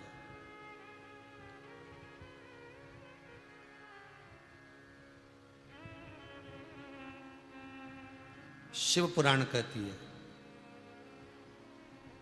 जिस समय पर तारकासुर का संहार करना था और पार्वती मैया को मालूम पड़ा कि मेरे स्वामी, मेरे पति भगवान देव अधिदेव महादेव का तेज पुंज ले जाकर अग्निदेव सूर्यदेव की साक्षी में गंगा जी को दिया गया। गंगा कौन है? पार्वती मैया की बड़ी बहन। जैसा पार्वती ने तप करा था उससे 1000 गुना ज्यादा तप गंगा जी ने शंकर को पाने के लिए करा था। 1000 गुना ज्यादा तप गंगा जी शंकर को अपना पति बनाने के लिए करती है, 1000 गुना ज्यादा। फिर वही वाली बात आ गई, जन्म मरण और परण, ये 3 किसके भाग्य में कहां लिखा है जन्म होना, किसके घर में जन्म होना है, ये भी भगवान ही जानता है। और आप सबसे निवेदन है तुम रोज भगवान को धन्यवाद दिया करो, रोज भगवान से प्रार्थना कर कर निवेदन करा करो कि आपको साधुवाद, आपको धन्यवाद कि आपने अच्छा शरीर दिया, हाथ दिया, पांव दिया, नेत्र दिए, श्रवण शक्ति दी, बोलने के लिए वाणी दी। आपने बड़ी कृपा करी कि पूरा डिपार्टमेंट अच्छा दिया। और भगवान को धन्यवाद देते रहो। अच्छा घर दिया, अच्छा परिवार दिया, अच्छी पत्नी दी, अच्छे बच्चे दिए, अच्छा कुटुंब दिया। और आपको बहुत बहुत धन्यवाद कि मेरा अच्छा घर दिया, दुकान दी, धंधा पानी दिया, फैक्ट्री, जायदाद, सर्विस सब दी, क्योंकि हम तो कुछ लेकर आए नहीं थे, ये आपने दिया है। बड़ी कृपा करी। भगवान को धन्यवाद देते रहना। और ये भी कहते रहना कि बड़ी कृपा करी आपने कि किसी भिखारी के घर में पैदा नहीं करा, नहीं तो मालूम पड़े लाल बत्ती चौराहे पे खड़े रहते कटोरा लेके और मांगते फिरते। ये बड़ी कृपा करी आपने कि अच्छे घर में जन्म दिया, अच्छी जगह पर मुझे पैदा किया। ये आपकी बड़ी कृपा है, ये आपकी बड़ी उदारता है, ये आपकी बड़ी करुणा है।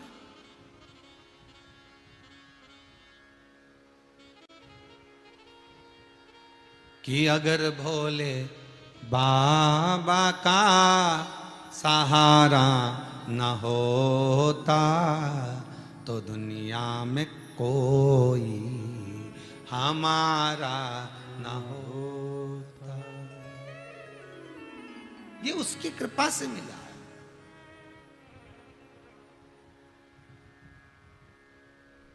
ये उसकी दया से प्राप्त हुआ।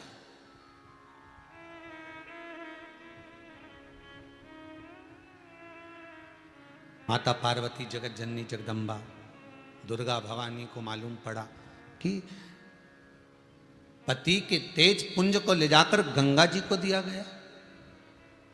पार्वती जी ने एक बार प्रश्न करा था भगवान शंकर से, औगड़दानी त्रिकालदर्शी कैलाशी से,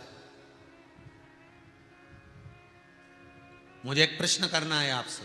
शिव जी बोले बोलिए क्या बात है। आपने मुझसे विवाह करा और आप कहते हो कि गंगा तो पार्वती तेरे से ज्यादा तप करी है, गंगा ने तो तुझसे ज्यादा आराधना करी है। जितना पार्वती तप करती थी उससे 1000 गुना ज्यादा गंगा तप करती थी। तो फिर आपने गंगा जी को अर्धांगिनी क्यों नहीं बनाया? अच्छा, बड़ी विचित्र विडंबना है ये भी। पत्नी से शादी हो जाए तो पत्नी जान कर करके पूछती है, ये बताओ कि तुम्हारे लिए कितने लोगों के रिश्ते आए थे, कहाँ कहाँ से फोटो आए थे।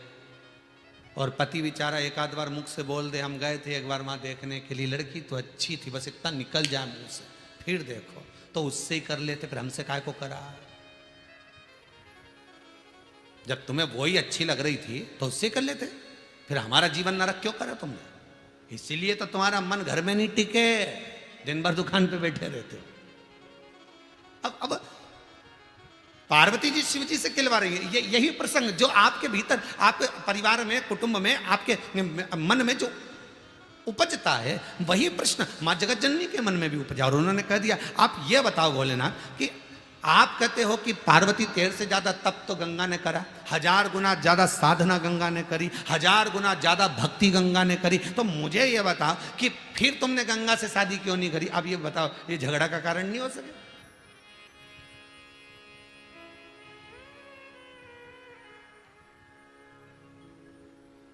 भाई झगड़ा तो किसी गांव के 2 व्यक्ति एक बस के अंदर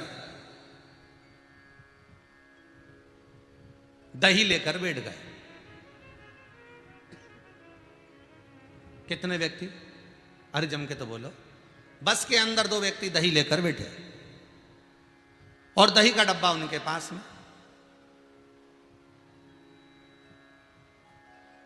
आगे से 2 महिलाएं बस में चढ़ी, सारी सीट भरी हुई थी, सारी सीटें भरी है, और महिलाएं उन्हीं के पास गई जो दही लेके बैठे थे। तो उनसे कहती हैं, हम महिलाएं उठो,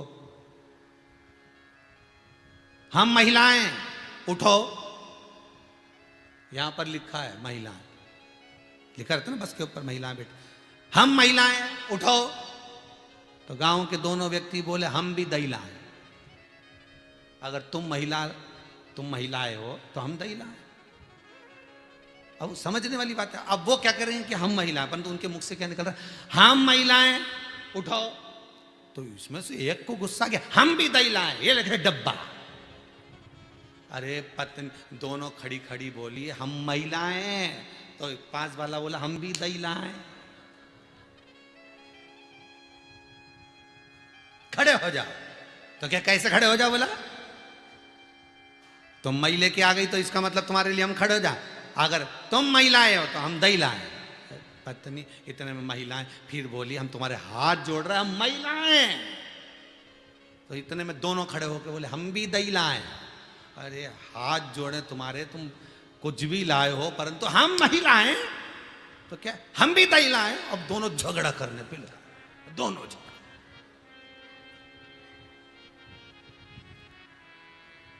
कंडक्टर आ गया, क्या हुआ क्या ये बता, हुआ क्या है, क्या होगा बोलो। तो इतने में महिलाएं बोली कि हमको सीट नहीं दे रही है। तो इनसे पूछा क्यों नहीं दे रहा है, तो उन्होंने कहा हमारे पास हम भी दही लेके आए, हम भी दही लाए, तो हम काहे को दें इनको सीट।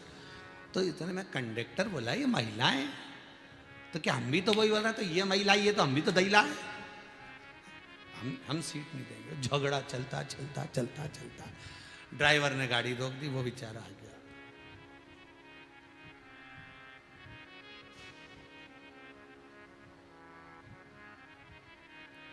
अब महिलाएं चाहती तो इतना समझा के कह देती कि हम स्त्री हैं, हम नारी हैं, यहाँ लिखा है कि स्त्री की सीट है, पर नहीं, झगड़ा ही करना था ना इनको। और वो समझ ही नहीं रहे कि महिला है, वो तो समझ महिला है।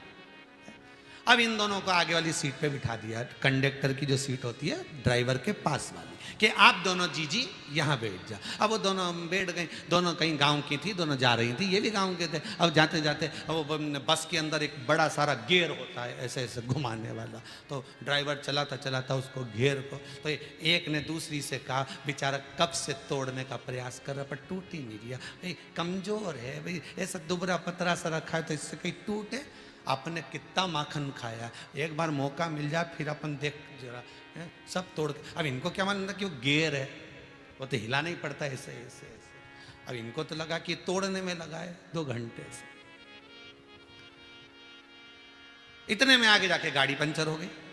अब वो बस वाला बेचारा ड्राइवर और वो कंडक्टर सब नीचे उतर गए। अब इन दोनों ने तो अपना मई का, ये महिलाएं जो थी, अब इन्होंने तो उठी और उठ के दोनों ने जो वो डंडा था गियर का उसको तोड़ तोड़ा के वहीं धर दिया।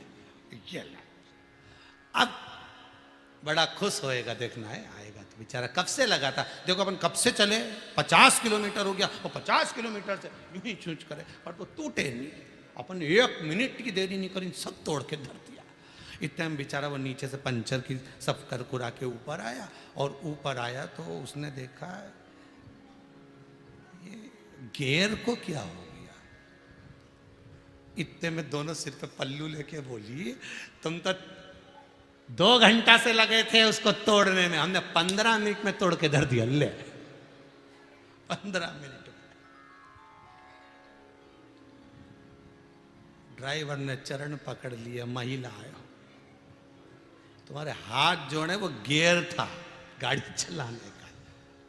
तो इतने में से दूसरी बोली आग लग जाए, पहले बोलते नहीं बना था, तो कि तुमने हमसे पूछा कि तोड़ोगी, तो हमें तो लगा कि तुम शर्ट मट उतार के बनियान पे 2 घंटे से तो लगे थे बस चलाते चलाते, तो हमको लगा कि तुम तोड़ रहे हो, तो तुमसे नहीं टूटा, हमने तोड़ दिया, उसमें क्या दिक्कत। नहीं समझा। विवाद किसी भी बात पर हो सकता है, वो विवाद की एक कोई वो परिभाषा नहीं हो सकती कि बस इसी बात पर विवाद होगा। वो तो सोच। तो आप ये बताओ कि गंगा मुझसे ज्यादा तप करती है, गंगा मुझसे ज्यादा साधना करती है, गंगा मेरे स्मरण से ज्यादा स्मरण करती है, तो मुझे ये पूछना है कि बस ये बताओ कि फिर तुमने गंगा से विवाह क्यों नहीं करा। शंकर भगवान के मुख से निकल गया, अरे पार्वती मैं गंगा से विवाह इसलिए नहीं करा क्योंकि अगर शादी करता तो गंगा मेरी बराबरी में आकर लेफ्ट हैंड में बैठती, मेरी बराबरी में बैठती। अर्धांगिनी कहां बैठती है, पति के बाएं, मेरे साथ में बैठती। पर गंगा ने इतना तप करा था, इतनी साधना करी थी कि उस गंगा को मैं पास में नहीं बिठाना चाहता था, गंगा को अपने मस्तक पर बिठाना चाहता था, इसलिए मैंने विवाह नहीं करा, इसलिए मैंने उससे शादी नहीं करी।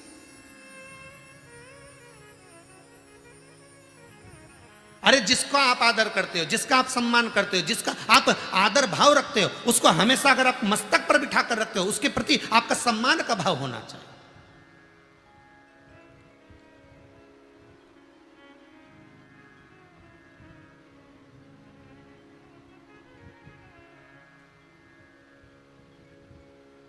उसके प्रति आपका आदर का भाव, सम्मान का भाव।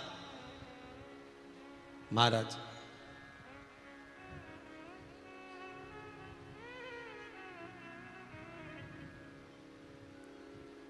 और शिव कथा कह रही है, पार्वती जी को क्रोध आया, गंगा जी के पास गई, हे गंगे, मेरे पति के तेज पुंज को लाकर देवताओं ने तुमको दिया था, कहां है मेरा पुत्र? गंगा जी के जल में जो शंकर भगवान का तेज पुंज डाला गया था, उससे 6 पुत्र उत्पन्न हुए थे। अब गंगा जी उन पुत्रों को एक साथ दूध पिलाती, एक साथ भोजन कराती, पर वो पुत्र रोते। तो गंगा जी ने कृतिकाओं को बुलाया, संतों की, ऋषियों की पत्नियों को बुलाकर कहा कि ये 6 पुत्रों का पालन आपको करना है, इन 6 पुत्रों को आपको पालना है, इनका पालन आप करिए। कृतिकाओं ने उन 6 पुत्रों का पालन करा, पर कभी ये बालक ज्यादा रोता, कभी वो बालक ज्यादा रोता, तो हम बड़ी बड़ी दुखी हो गए। कृतिकाओं ने हाथ में जल लिया गंगा जी का, अगर हमारा पतिव्रता धर्म प्रबल है, हमने पति की सेवा यदि परमेश्वर मानकर करी है, तो ये 6 की 6 बालक एक हो जाए। बालक तो एक हो गए, मुख 6 रह गए, उन्हीं का नाम षडानंद कार्तिकेय हो गया। वो षडानंद कार्तिकेय, तो कार्तिकेय जी को दिया और कहा ये आपका पुत्र है कार्तिकेय, ये षडानंद कार्तिकेय आपका पुत्र है। पार्वती मैया षडानंद कार्तिकेय को लेकर चली। षडानंद कार्तिकेय को लेकर जब पार्वती मैया चलती है, महाराज एक दिल में उमंग, उत्साह, आनंद समाया हुआ था। पुत्र जो मिल गया था, कार्तिकेय जी को ले जाने के बाद माता ने कहा, सुनो कार्तिकेय, तुम्हारे जन्म का कारण एक है। मनुष्य अगर पृथ्वी पर जन्म लेता है, मानव का शरीर अगर आपको मिला है, तो उसका कुछ ना कुछ एक कारण है। तुम पैदा क्यों हुए उसका कारण हो सकता है। भगवान ने आपको इस काबिल बनाया होगा, वो हो सकता है कि तुम्हारे भीतर कोई ऐसा गुण होगा, उस गुण को आपको प्रकट करना है। संसार में कोई व्यक्ति बेकार पैदा नहीं होता। भगवान अगर उसको जन्म दिया है, मृत्यु लोक में अगर वो पैदा हुआ है, तो उसमें कोई ना कोई गुण जरूर है, और उस गुण के बल पर वो जगत का आनंद सुख प्राप्त कर सकता है।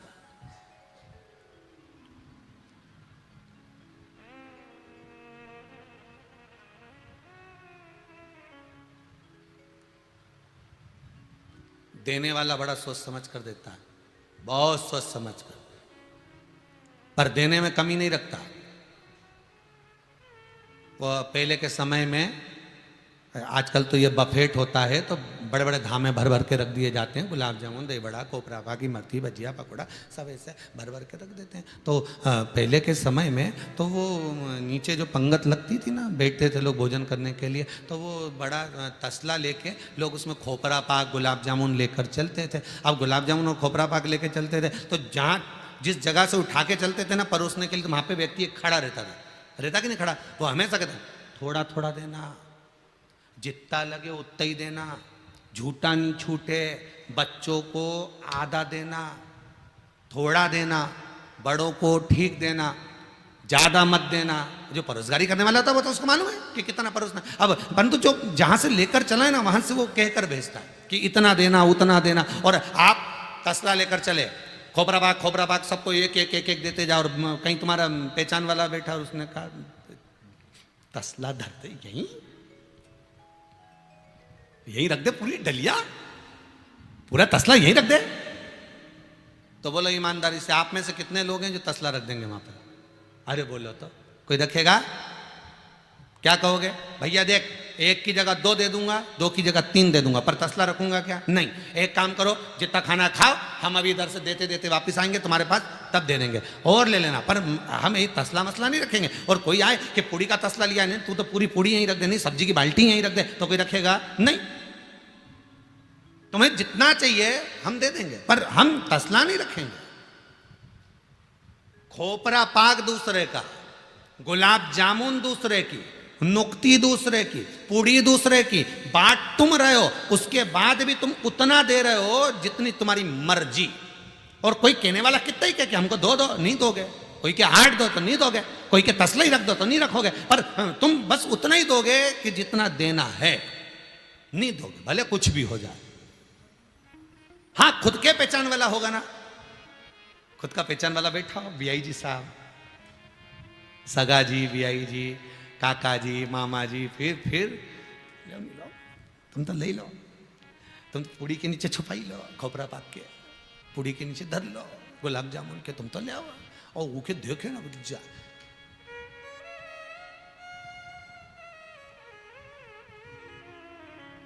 अब जैसा तुम कर रहे हो कि इसको ज्यादा दे दिया, उसको कम दे दिया, वैसा परमात्मा करता तो कि नहीं दूं, ये इसने जिंदगी भर गालियां दी, अपशब्द कहता ने दिए, दिन भर आड़ा टेढ़ा बोला, मृत्यु लोक में जब से जन्म लिया आड़ा टेढ़ा बोल रहा है, गालियां दे रहा है, अपशब्द कर रहा है, सबके प्रति बुरा सोचता है, सबके प्रति कपट रखता है, छल रखता है, बेईमानी करता है, और भगवान सोचे इसको देना ही मत, उसके बाद भी तो भगवान दे रहा है। क्योंकि तुम्हारे भीतर छल है पर उसके भीतर नहीं, तुम्हारे भीतर कपट है पर उसके भीतर नहीं।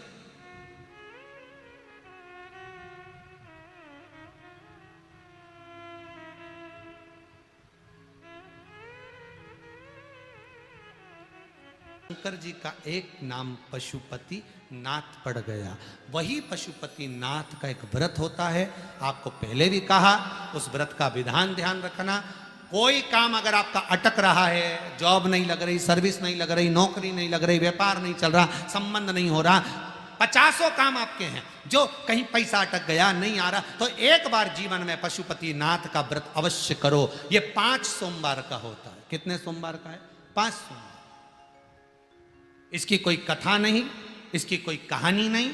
5 सोमवार कैसे करना है पशुपति नाथ व्रत? सुबह के समय स्नान कर कर पूजन की थाली को लगाइए, उसमें आपका अभिषेक का थोड़ा सा सामान रख लीजिए, जो भी आपके पास में अबीर चंदन आदि का अधिक रखा है, जनेऊ मौली जो भी रखा है, अक्षत आदि वो लीजिए, जल का पात्र लीजिए, घर से थाली ले जाकर शंकर जी का पूजन करिए, अर्चना करिए, धूप बत्ती अगरबत्ती दिया जो लगाना है लगाइए, और बाबा से विनती करो, बाबा आज मेरा पशुपति व्रत प्रारंभ हो रहा है, आप कृपा करना, 5 व्रत मुझे करना है बाबा, उसको स्वीकार करना। जीवन में बड़ा दुख है बाबा, इस तकलीफ से मैं निकल रही हूँ, आप मेरे दुख को हर लेना बाबा, विश्वास रखा है मैंने आप पर, बस कृपा कर देना।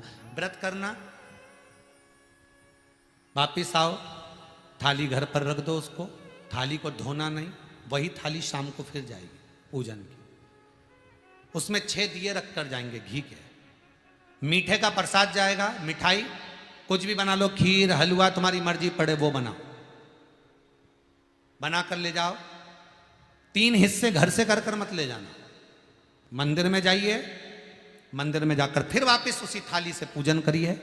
5 दिए जला दो घी के, 1 दिया थाली में ही रखे रहने दो। प्रसाद के 3 हिस्से कर दीजिए, जो मीठा बनाकर ले गए हो 3 हिस्से कर दो, 2 हिस्से मंदिर में छोड़ दो, 1 हिस्सा 1 दिया पूजन की थाली से पूजन करने के बाद वापिस लेकर आ जाओ। घर की चौखट के बाहर बैठो, राइट हैंड में जहां से आप घर में प्रवेश करते हो उसके सीधे भाग में वो दिया जला दीजिए जो मंदिर से लेकर आए हो।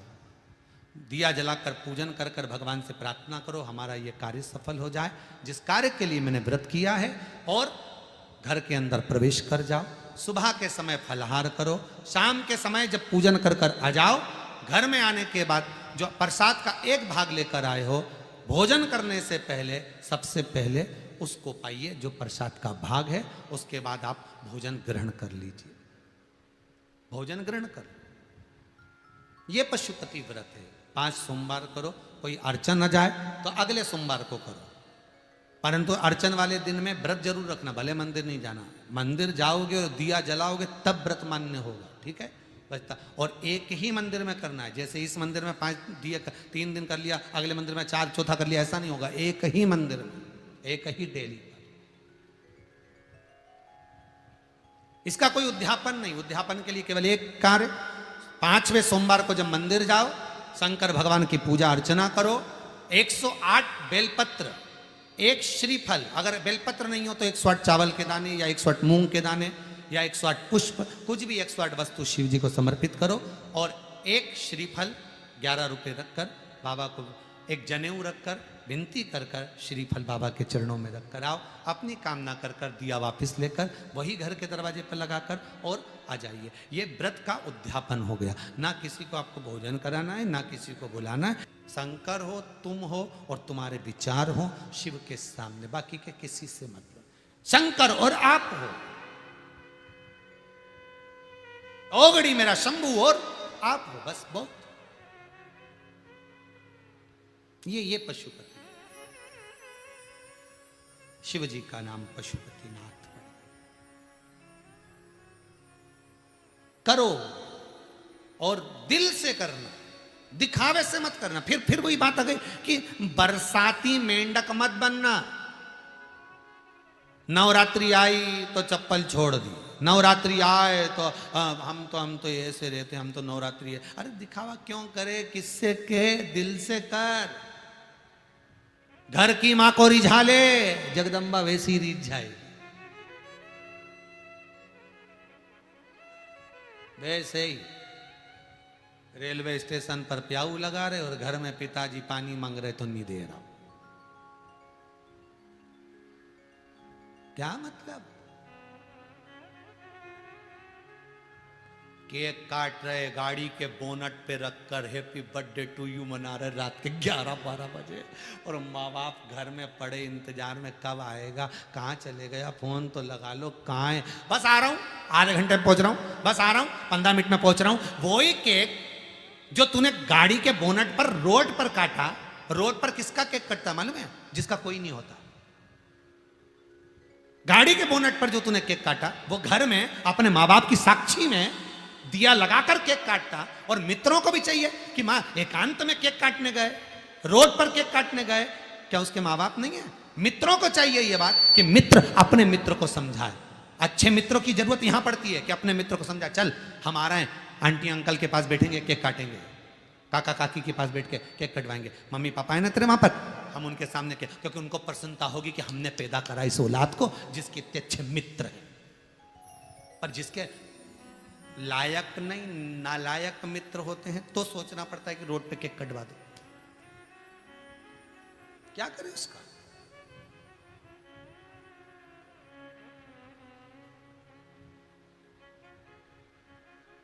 अब कुछ अच्छा करने का प्रयास।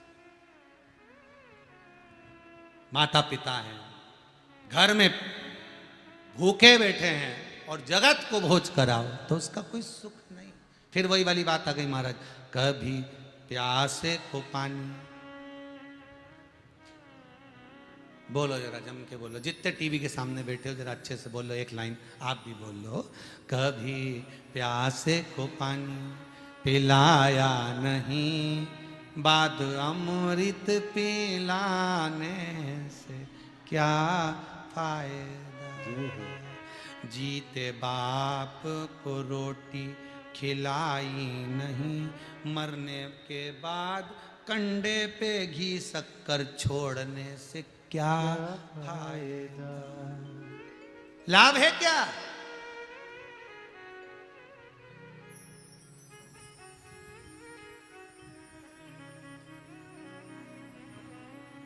मैं तो मंदिर गया, आगे क्या है रे कृष्णा, मैं तो मंदिर गया, पूजा आरती की, पूजा करते हुए ख्याल आ गया, कभी माँ बाप की सेवा की ही नहीं, पूजा रचाने से क्या फायदा। बहुत बढ़िया दीनानाथ, थारी जय हो। बहुत जोरदार। बस जैसा जैसा है, इतनी सी बात अपने को याद रखना है और कुछ नहीं रखना। मरने के बाद घी शक्कर खिलाने से अच्छा है जीते जी रोटी खिला दो। बस इतना याद रख लो। मरने के बाद फोटो का पांव, हमने तो कई जगह देखा जब किसी की अर्थी लेके जाते ना तो उनके जो छोरा होने होते ना तो रोड पे पांव पड़ता पड़ता जा। तुम देखना कहीं कहीं ऐसा देखने को मिलता है, अर्थी ले जाने वाले राम नाम सत्य, आगे आगे वाला चलता है तो पांव पड़ते जाता है रोड पे। तो बड़ा सोच के आश्चर्य होता है, इनने घर पे नहीं पड़ा क्या? पे पढ़ना था, जिंदा था तब पढ़ना था, मरने के बाद क्या?